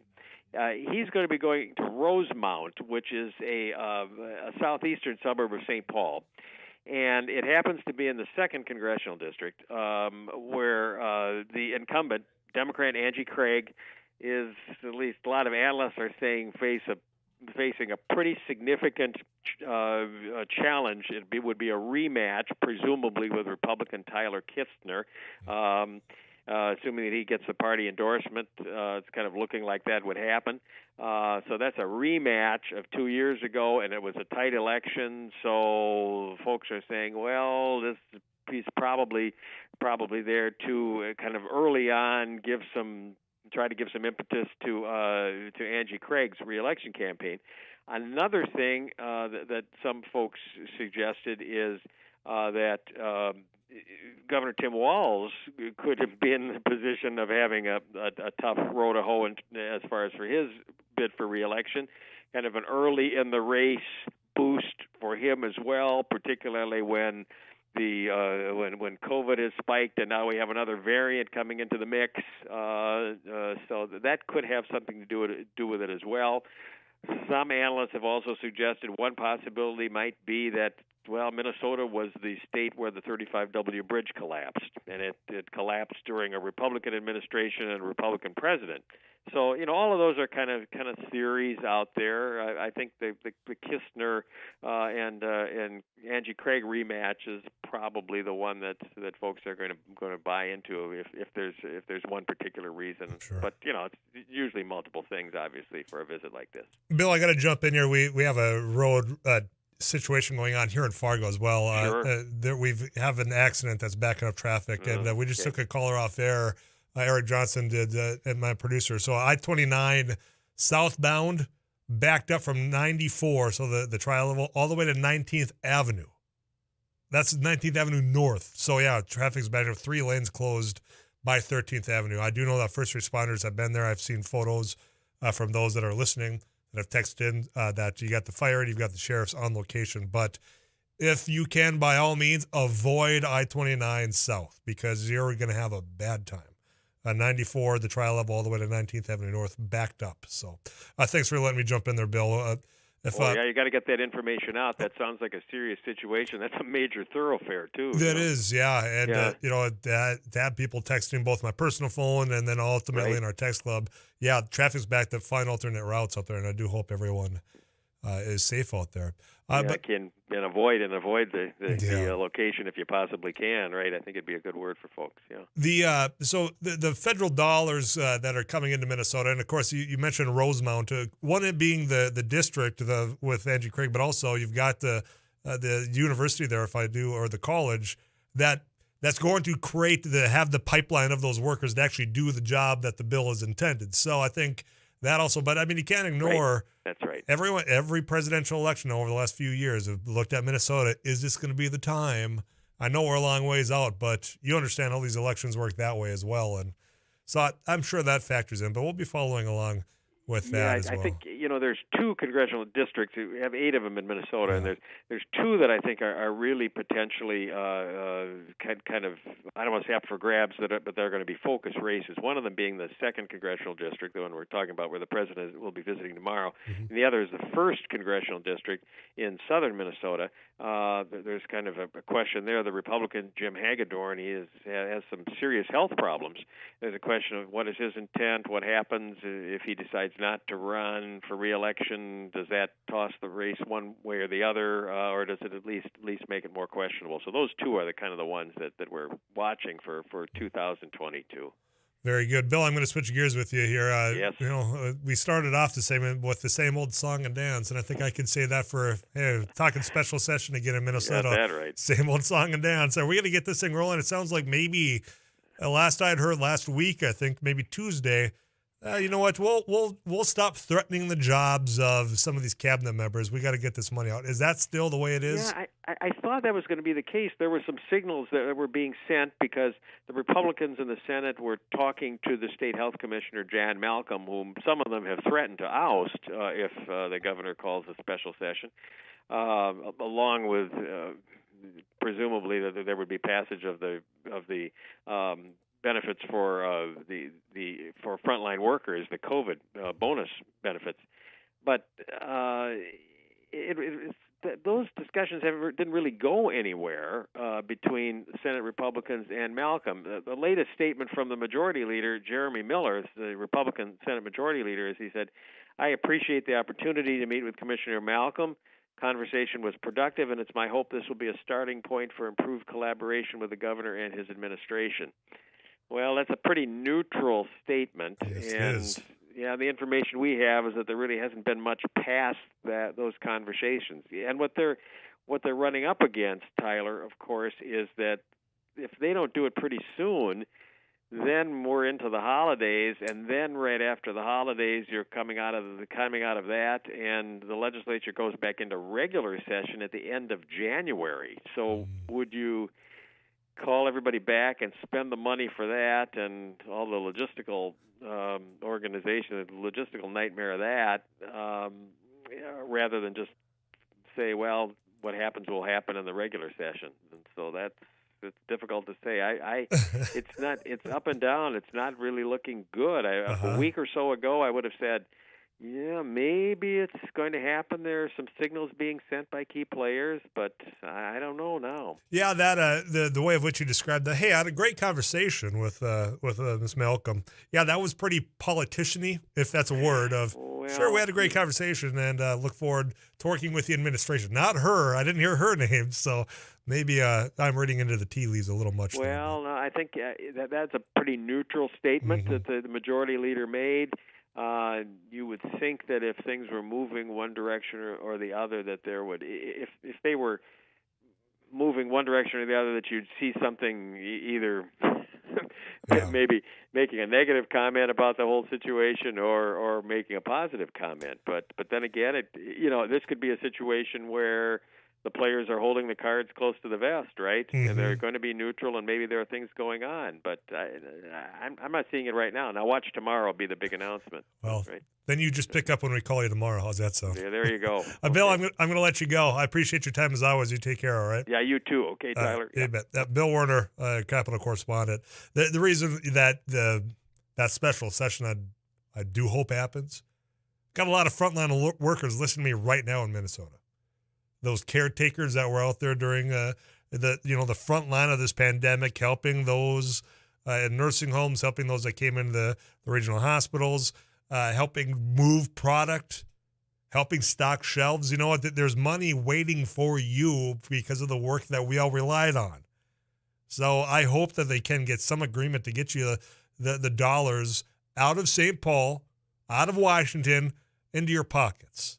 That's why I want to have that conversation. But now that glimmer of hope I had last week, just like Bill, might not be the case.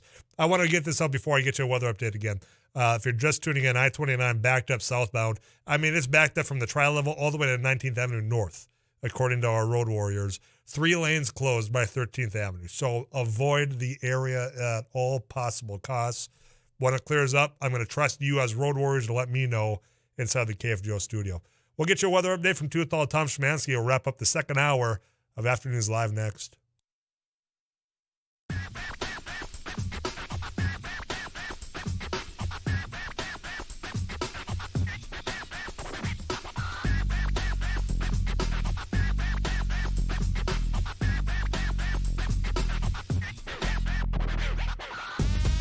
I'm KFGO Chief Meteorologist, Toothall Tom Szymanski. Partly cloudy overnight down to 26, northwest wind under 12. A little bit cooler tomorrow, but still above average. Partly sunny, 37 the high. Northwest winds will turn south in the afternoon. Wind speeds of 6 to 16 are expected. A minor chance of maybe some flurries or light snow or maybe a light mixed bag for tomorrow night into very early Wednesday morning. But the chances are really not overly impressive. And if, in fact, it does happen to occur where you live, it will not be something that we will need to rebuild from. On Wednesday, partly sunny, low 32 with a high right around 48. Nice day there. We have a legitimate chance of surpassing 50 on Wednesday, depending on cloud cover. How about that? Thursday, mostly cloudy, low near 30, high near 40. And then Friday, mostly cloudy, low 26 with a high near 34. The weekend right now, both days, Saturday and Sunday, mostly cloudy, highs within a couple of degrees of 30. It looks like there's a chance, albeit not a real impressive one, of some light snow Saturday night. We'll see how that works out. But right now, I'm not really buying into anything major.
A little under 5 minutes removed from the top of the hour. Get you caught up. CBS National News. We'll check back in with Paul Juergens and the KFGO News Center as well.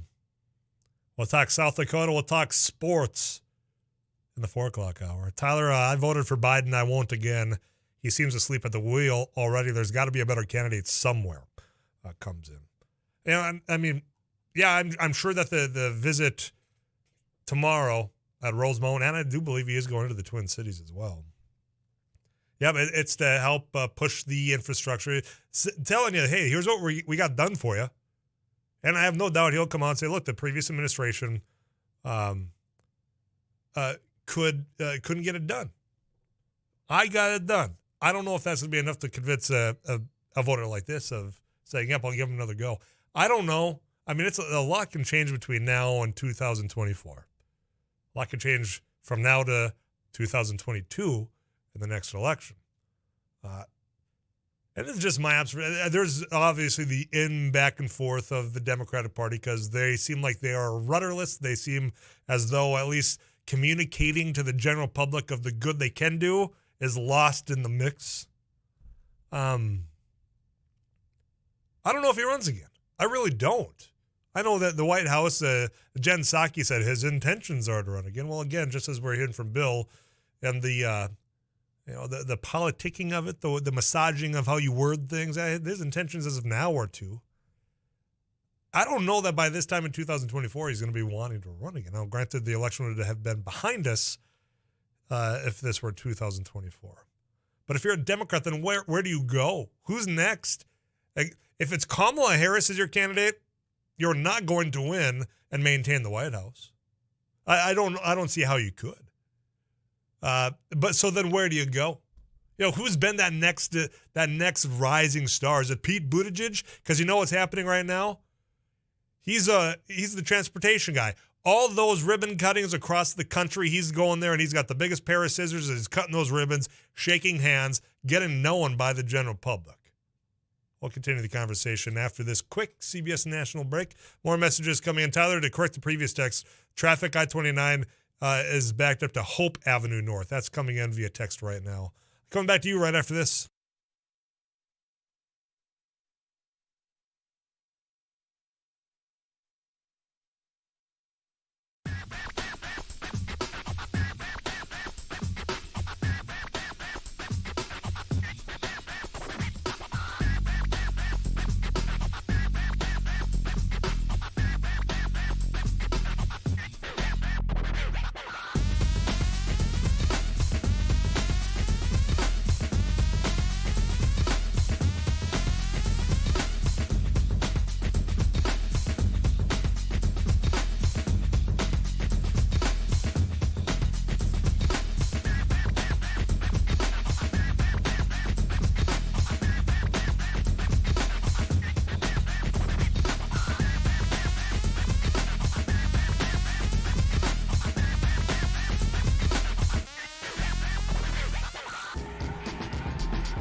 creature from outer space.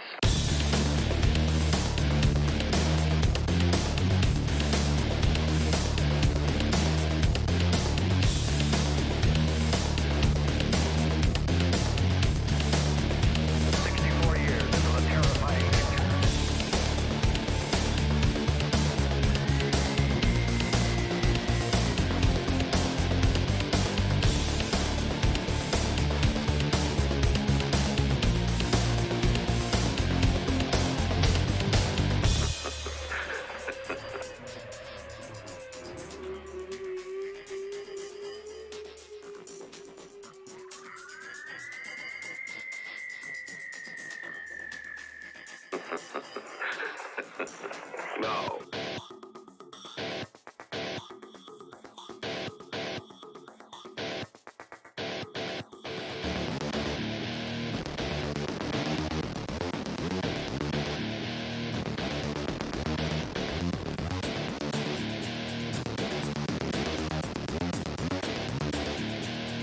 It belongs to a creature from outer space.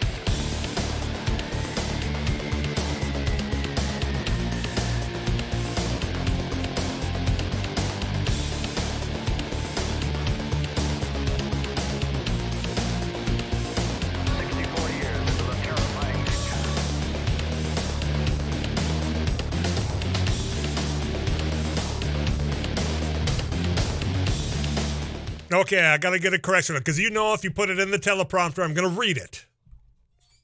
And sometimes talk to text isn't perfect, as this person says. Here's what you need to understand. Traffic's backed up. And just avoid I-29 south of Z-Cam.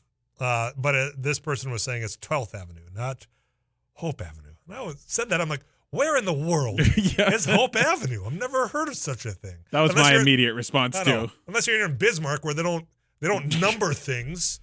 Yeah, you take Apache Drive over to Mars Avenue. Yeah, you're in Spacetown or President Village or for somebody that did not grow up in Bismarck, Mandan, it is beyond. I mean, granted, we got the maps at our fingertips now. I just put it into the. But Google you Maps. drove around Bismarck as I did prior to that, and it Correct. was impossible to find anywhere if you didn't know where you were going. Yeah, I'm on Roosevelt. Okay, but I don't even know how to get from Jupiter to Roosevelt. Yeah, I had family that lived on Saturn Drive. Oh, that is a real thing? Yeah, that's Spacetown. Spacetown. So they were literally their house was on Saturn Drive. Wow. And that's the other thing. There's no consistency to the streets, avenues, ways, boulevards. Right. They just picked random names out of a hat and said, "Okay, you are now on Pluto Boulevard." Yep. Okay, start putting some house numbers out there. Somebody will figure it out. And how do they figure out the numbers when there are no numbered streets in that town? Fair question. Get the city engineer on the phone now. I'll talk with him after checking with Paul Trees at the KFGO News Center.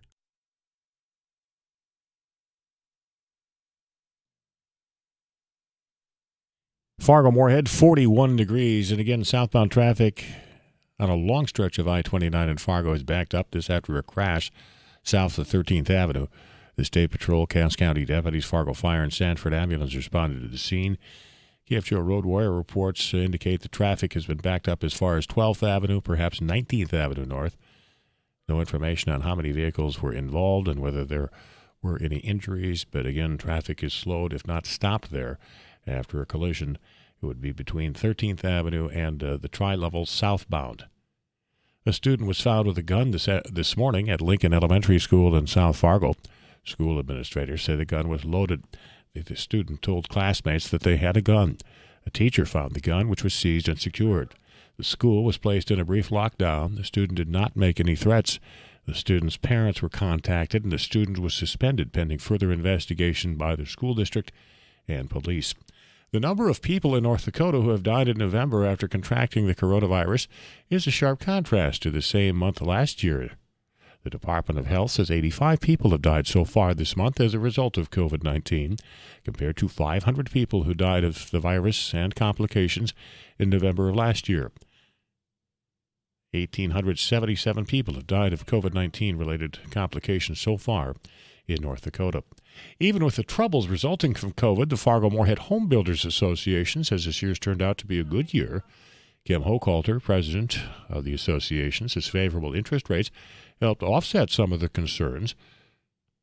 Hochhalter says there was also the need to understand that some things were simply out of the hands of contractors. It's kind of interesting when you really look into why your HVAC companies, why that might be more, and it's a little wire that they have in the tubing that they use for the venting and stuff that they can't get anymore, or it's tile that is out on a ship that's been out on a ship for 6 months or whatever, and things like that.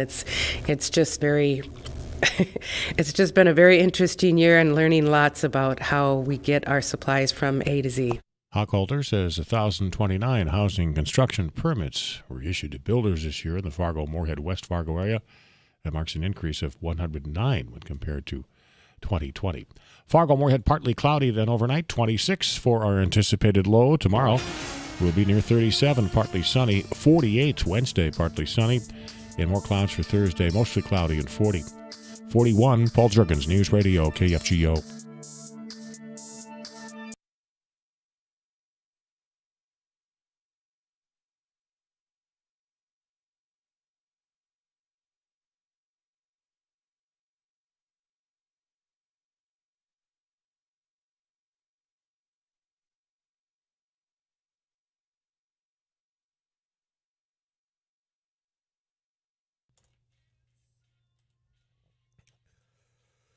All right, so let's head to South Dakota. This may have been under the radar for people for obvious reasons.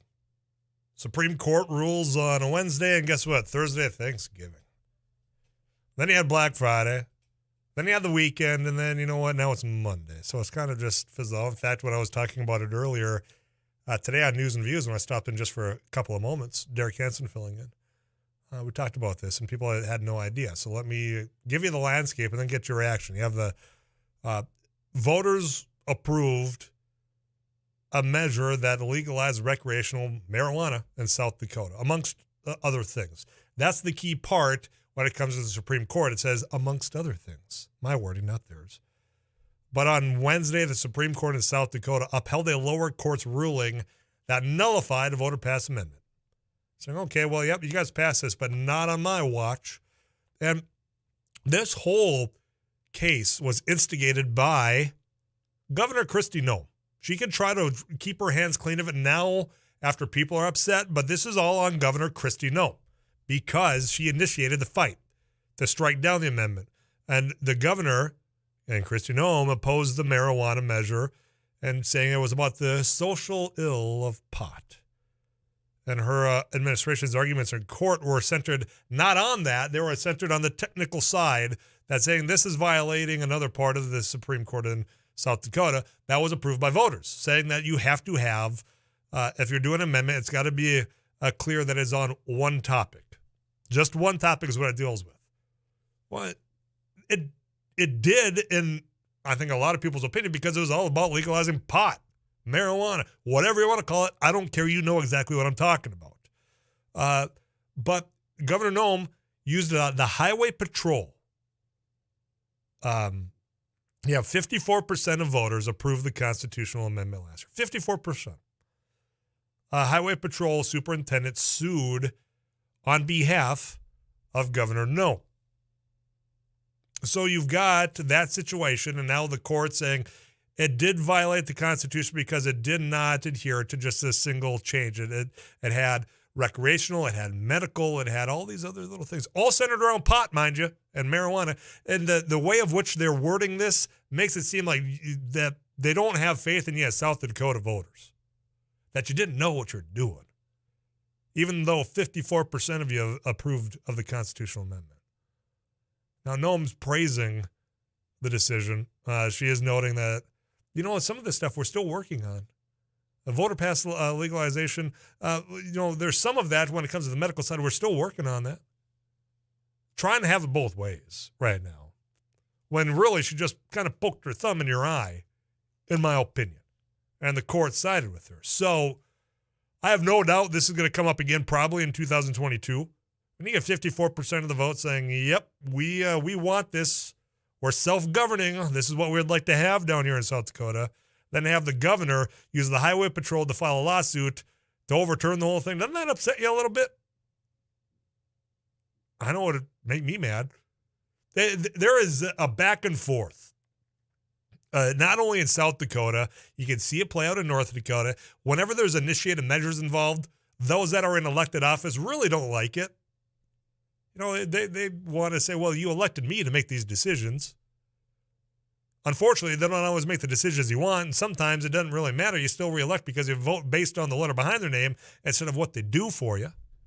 But in this particular situation, I would be very upset if I was South Dakota. If I was one of those that worked diligently to get out the information of this is what's going to be done, this is why we're asking for your vote, and then to have that all thrown away because of the governor trying to find a workaround here. I mean, if you're listening to me in South Dakota and you have, and if you voted for this, were you confused? Because that's the allegation, basically. Well, there's three different things. No, it was all based on the same product, same plant. You knew what you were voting for. If you were part of that 54%, if you were part of the other side saying, no, I don't want this, you knew what you were voting on.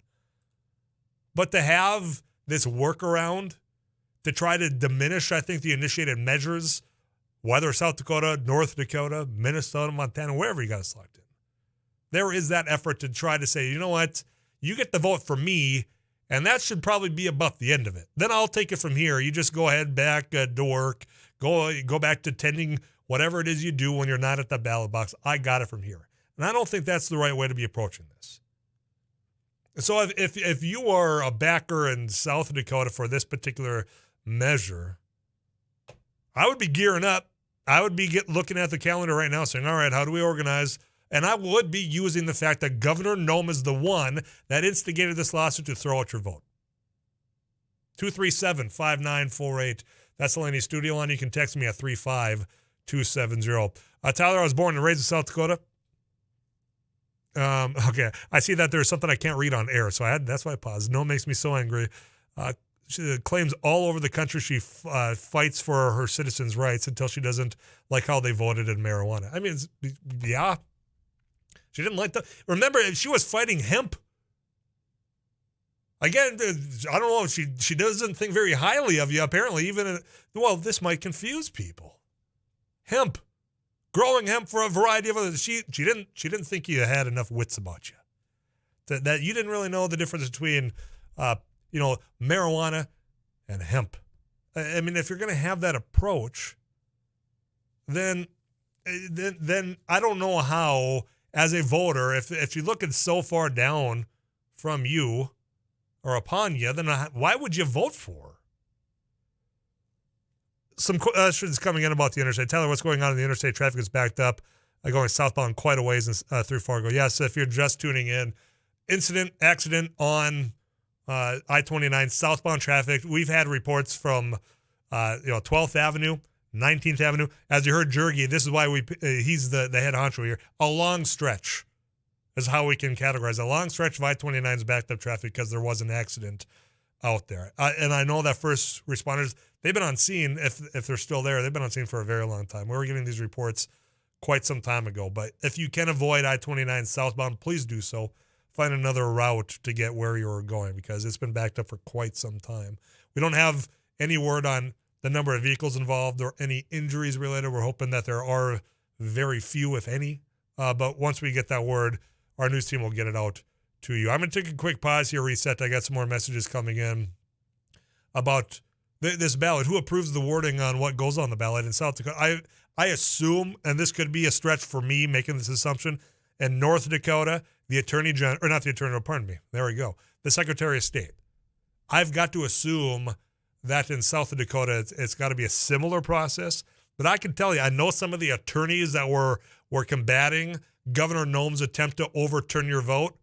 They knew what they were doing, and I think they had a pretty solid case. Unfortunately, they said, look, now the decision is done, we're not commenting on that at this time. Maybe further down the road, which tells me they're probably working on something.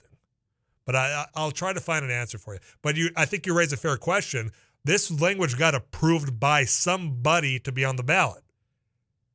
And it took a workaround from the governor through the highway patrol to get this lawsuit filed and then overturned. Your 54% of you were just told you got it wrong because the governor didn't like the outcome.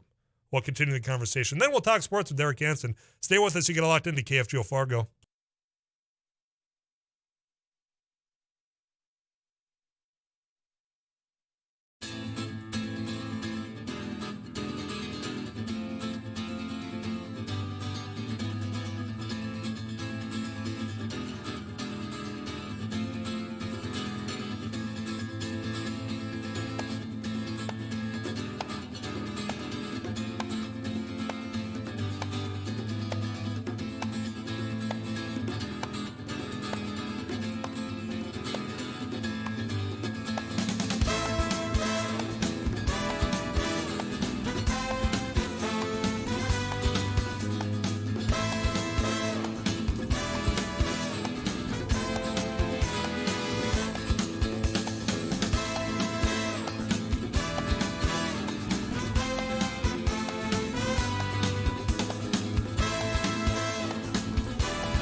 Text in earlier in the program. If you were listening a couple of weeks ago, we had Chief Zabulski on just to talk about crime in North Dakota, and then we had listeners asking about the bow hunting inside city limits because the night before he had advocated for that to go away inside the city of Fargo, and that clearly upset a number of you, and quite frankly, I think it alerted many of you to the fact that this was a possibility. Because prior to the chief's comments and desire to get rid of this thing, there hadn't been really an outcry saying this needs to go. And even since then, I haven't heard anybody saying, aside from the chief not wanting maybe oversight of the program, but the site safety issues, when there hadn't really been any complaints about safety, seemed like an unusual fight to pick. But somebody wanted me to remind you that that's still ongoing at the city of Fargo. And they're saying it's a second reading, but I got to tell you, I went and I looked up the agenda for tonight, and I'm reading as though it's the first reading of an ordinance relating to wildlife management program and regulations. But regardless if it's the first, second, if you want that program to be maintained within the city of Fargo, it's time to make that known. By getting your public comments together. Because we had people call in saying, look, Tyler, I've been doing this for, the last 10 years, or I've been attempting to, and it sounds to me, and you know that I hunt, I do gun deer season, at least when it comes to, if we're talking deer, but the steps of which have been taken and the oversight of the safety and who can and who cannot partake in the program and what you need to do to be accepted and to be retained, quite vigorous. I mean, more so than I think the state general rules apply. So for me, I have no issue with it. And to me, there was a lot of people that didn't probably know that this was going on, unless, of course, you lived down by the river. But with all the precautions being done and the way of which you had to, be up and away, all of that, it seems like it was a pretty smart program. And I want to emphasize there's a lot of which the chief and I have certainly agreed on. I think it's great. And that's also on tonight's agenda, how he would like to have that public advisory board.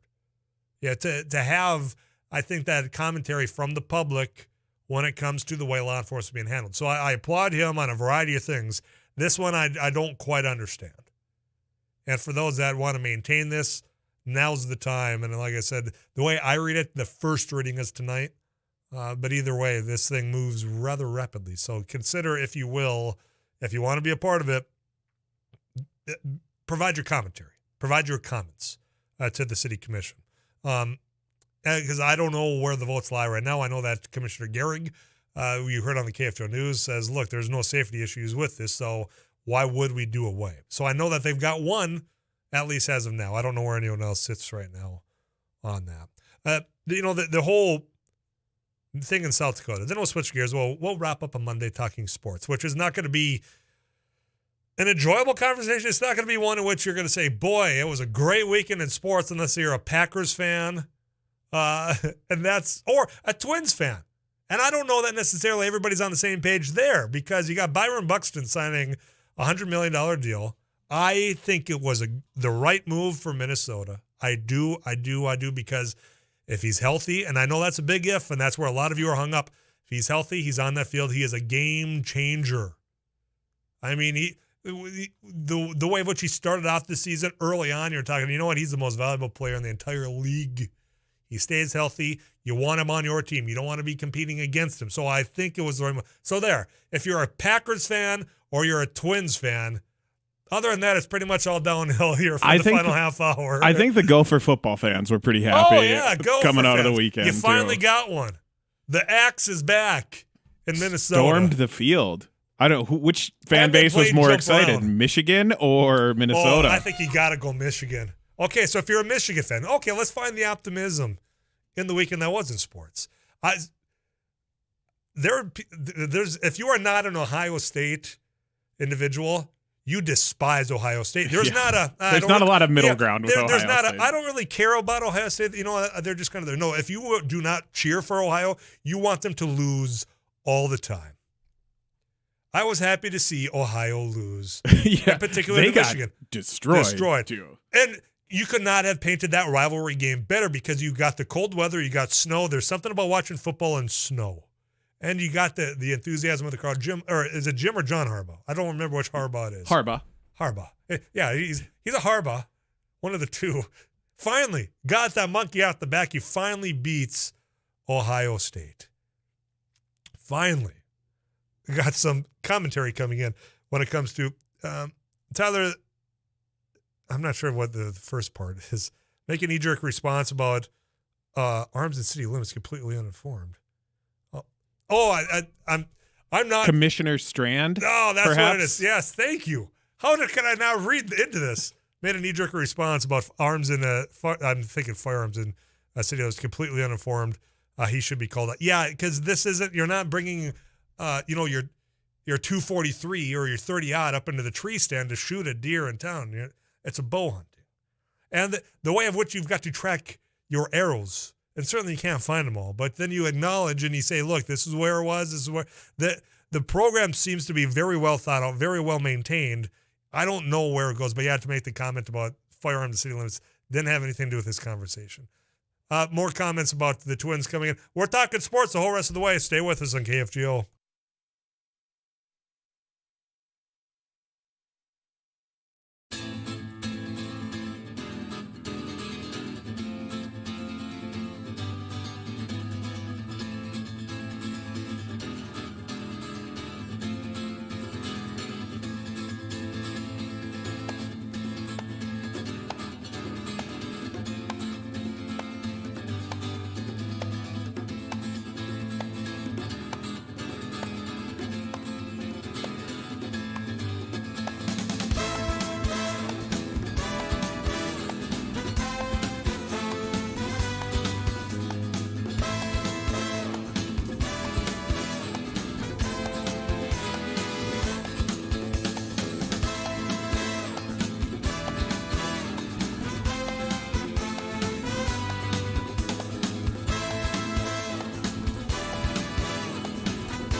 KFGO News, partly cloudy and 41. I'm Paul Jerkins. Southbound traffic at I-29 for a long stretch in Fargo has been backed up this afternoon. That after a crash south of 13th Avenue. The State Patrol, Cass County deputies, Fargo Fire, and Sanford Ambulance responded to the scene. One KFGO road warrior reported that traffic was backed up as far as the 19th Avenue North exit. There is no information on how many vehicles were involved and whether there were any injuries. A federal judge has blocked the Biden administration from enforcing a coronavirus vaccine mandate on healthcare workers in 10 states. The preliminary injunction applies to a coalition of suing states. They're Alaska, Arkansas, Iowa, Kansas, Missouri, Nebraska, New Hampshire, North Dakota, South Dakota, and Wyoming. A federal judge in Missouri said the Centers for Medicaid and Medicare had no clear authority from Congress to enact the vaccine mandate for healthcare providers that participate in the two government programs. The rule requires workers to receive their first dose of the COVID-19 vaccine by December 6th and their second dose by January 4th. A former University of North Dakota student is accused of stealing more than $330,000 in federal coronavirus relief money. A federal grand jury says Enroy Duncan devised a scheme to defraud the government by filing a false application for PPP funds. According to court documents, Duncan falsely stated that his company, called Home and Home Senior Care, had 17 employees and paid more than $1.6 million in wages, tips, and compensation.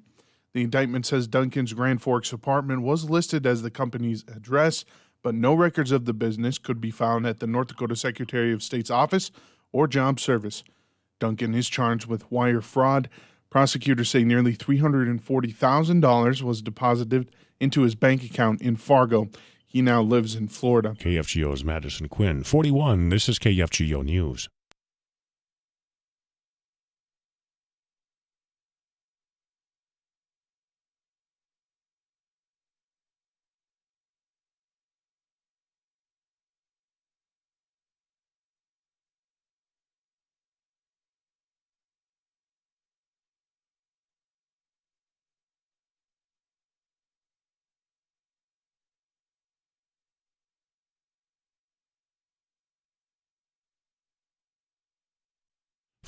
This is KFGO News. A student was found with a gun this morning at Lincoln Elementary School in South Fargo.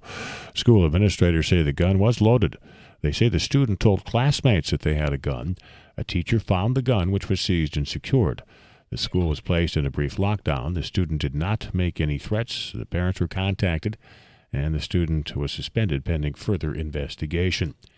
A man is dead after he was shot by police in Mounds, Minnesota last night. It happened around 7 o'clock last night at a plaza just off Mounds Boulevard. Police say they were called there on a report of shots fired. That when they arrived, they received a call about a robbery happening at a nearby grocery store parking lot. A victim told police that a gunman ordered him to drive to a liquor store close by, that the suspect fled inside the liquor store. When officers approached the store, an employee ran out, telling them the gunman was inside by himself. Mounds View and New Brighton police entered the store, and several officers reportedly fired their weapons during an altercation. The suspect was pronounced dead a short time later. The Minnesota BCA is investigating. Police body cameras were active as that scene unfolded. Reporter Mark Fry in the Twin Cities. If you've been looking for Cyber Monday deals online today, Bob Vang with the Better Business Bureau of Minnesota, North Dakota says beware of fake websites. A lot of websites out there that are quickly made or can be put up relatively easily, will mimic other sites, can steal photos and images and products from other places. KFGO Weather Center forecast, Fargo-Moorhead partly cloudy. KFGO meteorologist Tom Shavansky is looking for an overnight low of 26. We should be partly sunny, 37 Fargo-Moorhead tomorrow. 48 Wednesday, partly sunny, mostly cloudy Thursday, 40. And another mostly cloudy day on Friday with a high of 34. Fargo-Moorhead, partly cloudy. It is 40 degrees. Paul Jerkins News Radio, KFGO.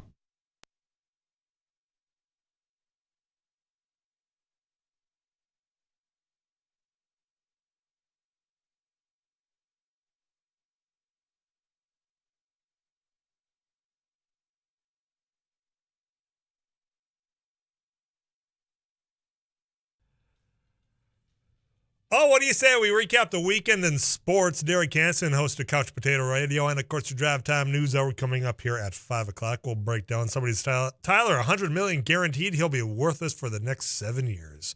We'll talk about that contract with Buxton. We'll talk about the Vikings loss. We'll talk about the Green Bay win. We'll talk about all of it. UND hockey against the Gophers. Gophers against Wisconsin. It's all coming up next right here on KFGO.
Hansen, host of Couch Potato Radio. Welcome to the studio. Hello. Yeah, I haven't been here much. Yeah.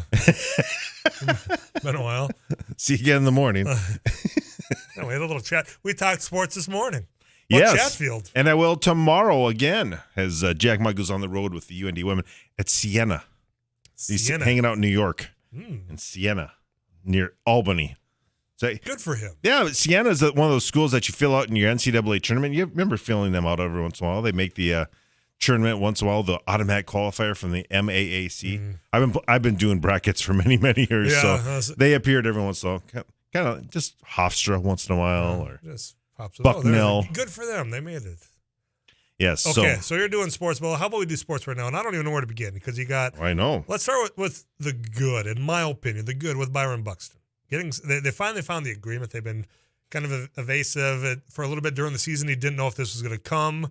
Well, here it is. Byron Buxton's going to be a Minnesota Twin for the years to come. Yeah, I think it's a right move. Yeah, I mean, he gets his the base of over $14 million, so he gets that just up front, and I think there's some incentives on top of that. You know, obviously, innings played, perhaps? Yeah, right, and plate appearances, that type of thing. But he gets his full structure of the $14 million. And we talked about that a little bit in the morning, whether it was all incentive laden. Well, in baseball, it's never. I mean, you get your money, that's up front, but then there's stuff on top of it. So in that aspect, it's good. I know it seems weird to say that 7 years, $100 million for a guy like him is a pretty good deal, and I know it's millions of dollars that we're talking about here. But in the world of baseball that we're talking about, it's actually a pretty good deal for the Minnesota Twins. And I think Buxton, his agent, said, "Hey, he wants to be here, And he also understands that he hasn't been on the field all that much, so he's going to try to earn some of that on top of what he's going to make over $14 million a year. You know, this reminds me of a couple of situations because Carson Wentz going to the Indianapolis Colts, for example. You know, he's coming off the injuries. He didn't have a good year in Philadelphia. And if I recall, part of his contract for Indianapolis was snap counts. You know, restructured? Yeah. What percentage of snaps can we count on you to then, if you get this, we'll pay you the money. Mm-hmm. But so I assume that's got to be the same in some of these baseball. I think that's what he's trying to do. Yeah. So, I mean, so he took the base of $14 million. So you got that up front, you know, a year. That's what he gets, $100 million guaranteed. Then there's stuff on top of it. So that's good. It's not Max Scherzer money over $40 million a year for the Mets. Did you see that? I just did. So Twitter was there you go. And that kind of shows you what I'm talking about here for that's a guy, good deal. A guy that is a superstar. Granted, he's not a pitcher. Pitchers are getting, you know, quarterback type of money right now. But that's where we're at. It's $1 billion business. It's hard to fathom that much money, but that we're talking billions of dollars circulating through that league right now. And let's just hope that we get to see a product at the beginning of well, the that's season, it too. you know? Coming up on Wednesday, the collective bargaining agreement, it's over. They got to get a new one, and they haven't done that yet.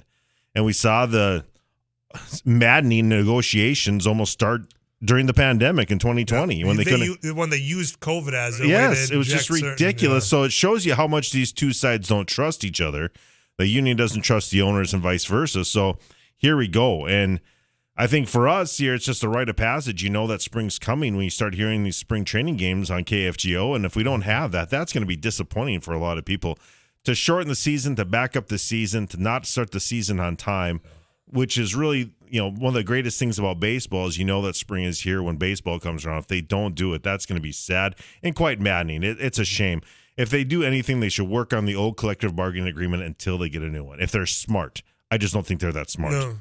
No, and you talk about how much money is circulating around. How much do you really need, owners? That's a whole other side. Well, I mean, I can see where they want to negotiate for some stuff. I mean, I get it. Year. But I think the players, I don't envy their situation either, where they don't want to give up stuff because it's that old thing: give an inch, you'll give up a mile, and that's what you have right now. And so, could they have a little bit more of a luxury tax, a little bit more of a salary cap? Yeah, maybe, but I don't think they want to give that up because things are going pretty good. And financially, we talk so much about baseball, what they make their money on. They were so ahead of the game on their app, and they make a lot of money on their app because baseball fans are all over. I mean, Cardinals fans can live in California and they follow their team that way, and that's really where they're really making hay. So is the NFL with the ticket and all that. But they are, yes. Let's talk about the NFL. Minnesota loses, Green Bay wins. Are you comfortable saying that Green Bay now owns the North? Yeah, they won it. Yeah, I mean, they won it without officially winning it, in my opinion.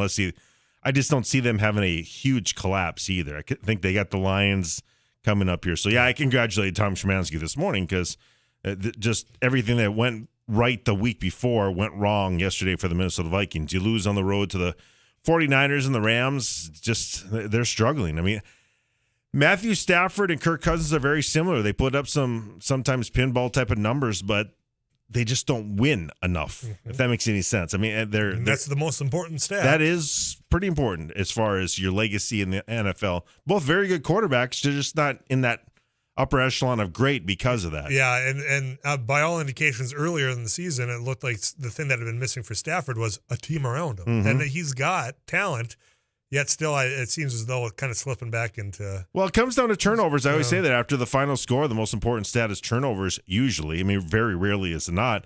You know, Kirk Cousins, he doesn't throw a pick six, but you just call it a pick six because it got down to the 2-yard line. And then you had a fumble and an interception for Stafford. Carson Wentz, you know, he's got that turnover bug still, and he's got to fix that. I mean, that's one of the early things in his career. That came back to bite them against the Buccaneers yesterday. So you can't have a quarterback that turns the ball over that much. Right. It just doesn't work. It probably worked for one guy to have this Hall of Fame career in Brett Favre, most interceptions ever, along with all the other records he had. But it also probably cost him a couple more Super Bowls, to be quite frank. Mm-hmm. One with the Minnesota Vikings, perhaps. Well, and I'd say 2 more with the Packers. Oh. So, I mean, he probably should have went to 5 if it wasn't for just boneheaded interceptions at key times in the NFL playoffs. Did you see that Kirk Cousins lined up under the guard instead of the center? I did. Very impressive. That is. I actually had that happen to me once. You know, at 9-man football, I played both sides of the ball, middle linebacker, and I was center. And all of a sudden, the quarterback is behind. Hey, what are you doing? Yeah. I'm like, Jay, I'm over here. He was a little off on some. I mean, he had a couple off throws. The 2-point conversion, he had Justin Jefferson there, and that was just killer. It's just one of those things where you start watching, you realize, man, this just isn't going to be our day. Missed extra point again. Then they just start doing all these goofy things. The pick that turns into 6 points. The Dalvin Cook fumble after the injury, that turned into 3 more points. Mm-hmm. It was like that snowball thing. You just can't stop. And some NFL games are just like that. Dalvin Cook's listed as day-to-day, according to Coach Zimmer. They're saying that there's not a tear. Which is good. Yeah, so I don't expect him to be. They're not ruling him out this week. He's not playing this week. I would not think position so. you can. Yeah, I mean, I think you got to give the young man who ran for the touchdown after the long kickoff. I think that he's going to get some more carries. Alexander Madison. I can't pronounce his name very good. I've seen it many times, and I've heard PA said it quite a bit yesterday. I listened a lot. Wangu? Wangu. Isn't it Nwangu? Yeah, Nwangu. Yeah, I was pretty close. That's not bad. Not too bad. Give me credit for my first try, man. Yeah, the Iowa State Cyclone got a lot of speed.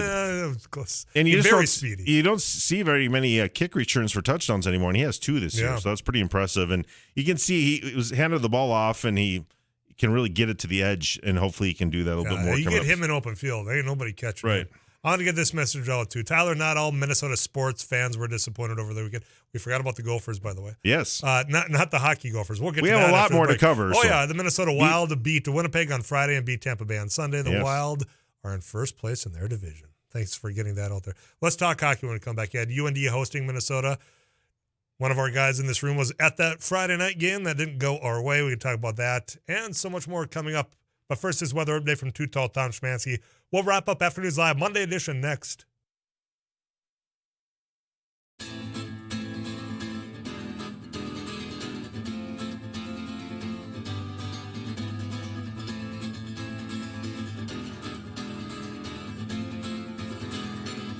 I'm KFGO Chief Meteorologist, Too Tall Tom Szymanski.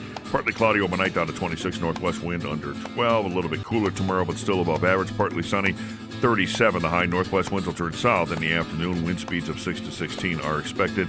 A minor chance of maybe some flurries or light snow, or maybe a light mixed bag for tomorrow night into very early Wednesday morning. But the chances are really not overly impressive. And if, in fact, it does happen to occur where you live, it will not be something that we will need to rebuild from. On Wednesday, partly sunny, low 32 with a high right around 48. Nice day there. We have a legitimate chance of surpassing 50 on Wednesday, depending on cloud cover. How about that? Thursday, mostly cloudy, low near 30, high near 40. And then Friday, mostly cloudy, low 26 with a high near 34. The weekend right now, both days, Saturday and Sunday, mostly cloudy, highs within a couple of degrees of 30.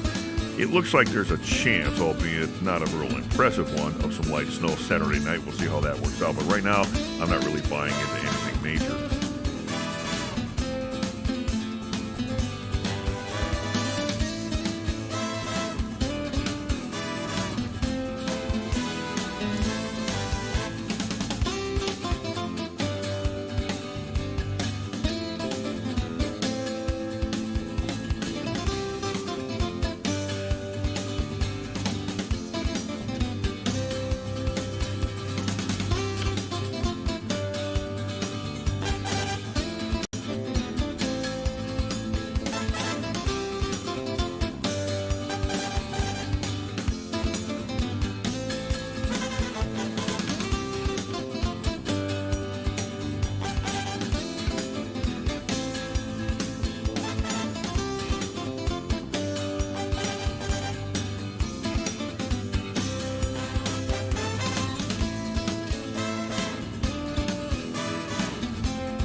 Well, thanks for Paul Jurgens getting us the latest on that accident, a tragic accident that happened on southbound I-29 that had backed up traffic for quite some time, quite some distance there. Sad to hear that there was a fatality in that accident. So we'll have more on that, I'm sure, later on. Drive Time News coming up. Derek Hansen going to be steering you into Couch Potato Radio before you got Monday Night Football tonight, right on KFGO. Seattle at Washington, but tough way to, it's hearing that there was a fatality. Yeah, certainly a tough way. I mean, hard to segue all that. Just really a sad day to end a very somber Monday on that note. That is for sure.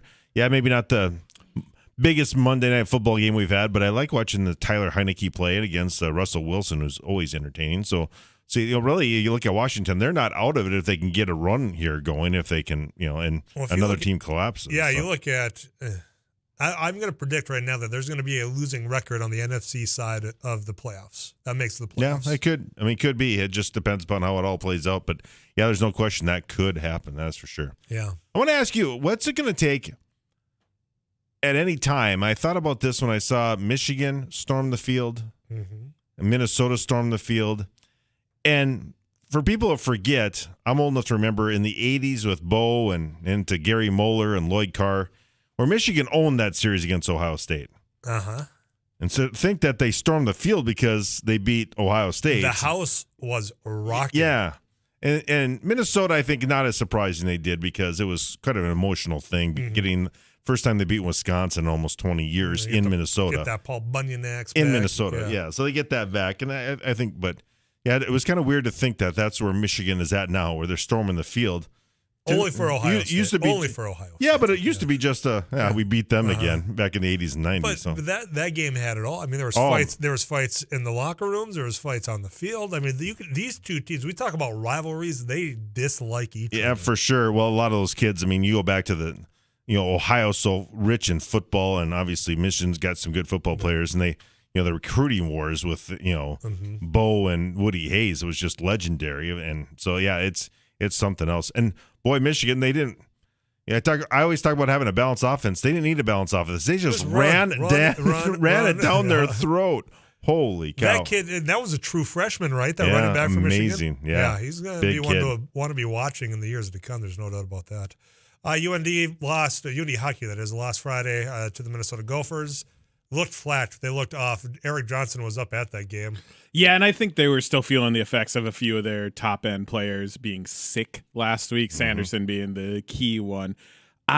They just could not get a vibe going, and then when there was a little bit of energy back in the stadium after that goal in the third period, you follow it right up with a 5-minute major and kill any bit of momentum you're going to have. That was tough. Yeah, came back Saturday, couple of weird goals. The third goal was especially weird. The one that bounced its way in. It bounced all the way in, yep. There was a lot of quirkiness that went on. And the other thing is that Minnesota, if you heard in the pregame show, Tim Hennessy, Bob Motzko was talking about, we got to start opening things up on Friday night. So the Gophers have lost like every Friday night this year. And so there's special emphasis going into this rivalry game. You got kids here not used to playing, and this is weird to say, from the University of Minnesota, they're not used to playing in front of a full barn like that. Right. And they come in the energy, so they probably were lifted up. Yeah. By the fact that, holy cow, this is crazy. Those are the games that it was super fun to be back up there for a Minnesota game. I wish it wouldn't have been a holiday weekend. Yeah. With no students, no band, it does lose some of the vibe that you get. And some of those times where an older crowd can't maybe carry the energy, the students will. Yep. And I felt that in the second period a lot. It's all you old UND fans. That's the problem. Oh, boy. Here we go. That's how I heard hey, that. Hey, I am included in that. When you're 18, 19, 20, you can go hard for an entire hockey game. You lose your voice within a matter of moments. Yeah. I mean, well, it wasn't – seems like yesterday Roger Thomas had to sit in the crowd to make them sit down. Right? I mean, that wasn't all that long ago with the new Ralph. That was the biggest thing, making the students sit down or not. I think you're right, though, about the whole holiday weekend, because if you watched any like FCS football, there was nobody watching those games in the stands. And maybe that's a bad sign for FCS, but maybe it's what Eric's saying, that holiday weekend, people just weren't around. Yeah. Well, let's face it, too, when you watch those FCS playoff games, not everyone has a Fargo Dome, and it looks miserable at some of those outfits. It doesn't look like we've all fun heard at all. stories from Bison football players about playing in some of those spots and how quiet, and a lot of them have better atmospheres than their high school games that they came from. Yeah, I don't know. It might be a sign of that whole. That's a different conversation we'll have to have another day. You got the drive time news. I know we'll keep everybody in the know of that tragic accident that happened, but what else can we expect? I will just look at what happened today on Wall Street after it was a dead red day after the concerns of the variant on Friday. So we'll see if that came back. We'll also have a look at sports, music rewind with the KFGO morning crew. And so a lot more coming up here, including Rusty Alverson getting you ready for the big Ag Expo tomorrow, too. So. Northern Ag Expo, Fargo, and that's where I'll be. Hopefully I can get a chance to visit with some of you if you're going to be in the area. Plus, don't forget to text GRILL to 35270. We're giving you a Traeger Barn 9 December 9th. That's it for me today, though. I'm Tyler Axis, your host here on Afternoons Live. I'll be back broadcasting live from the Fargo Dome tomorrow. Till then, you take care of yourselves. I'll check in right here on 790 AM and 104.7 FM, KFGO.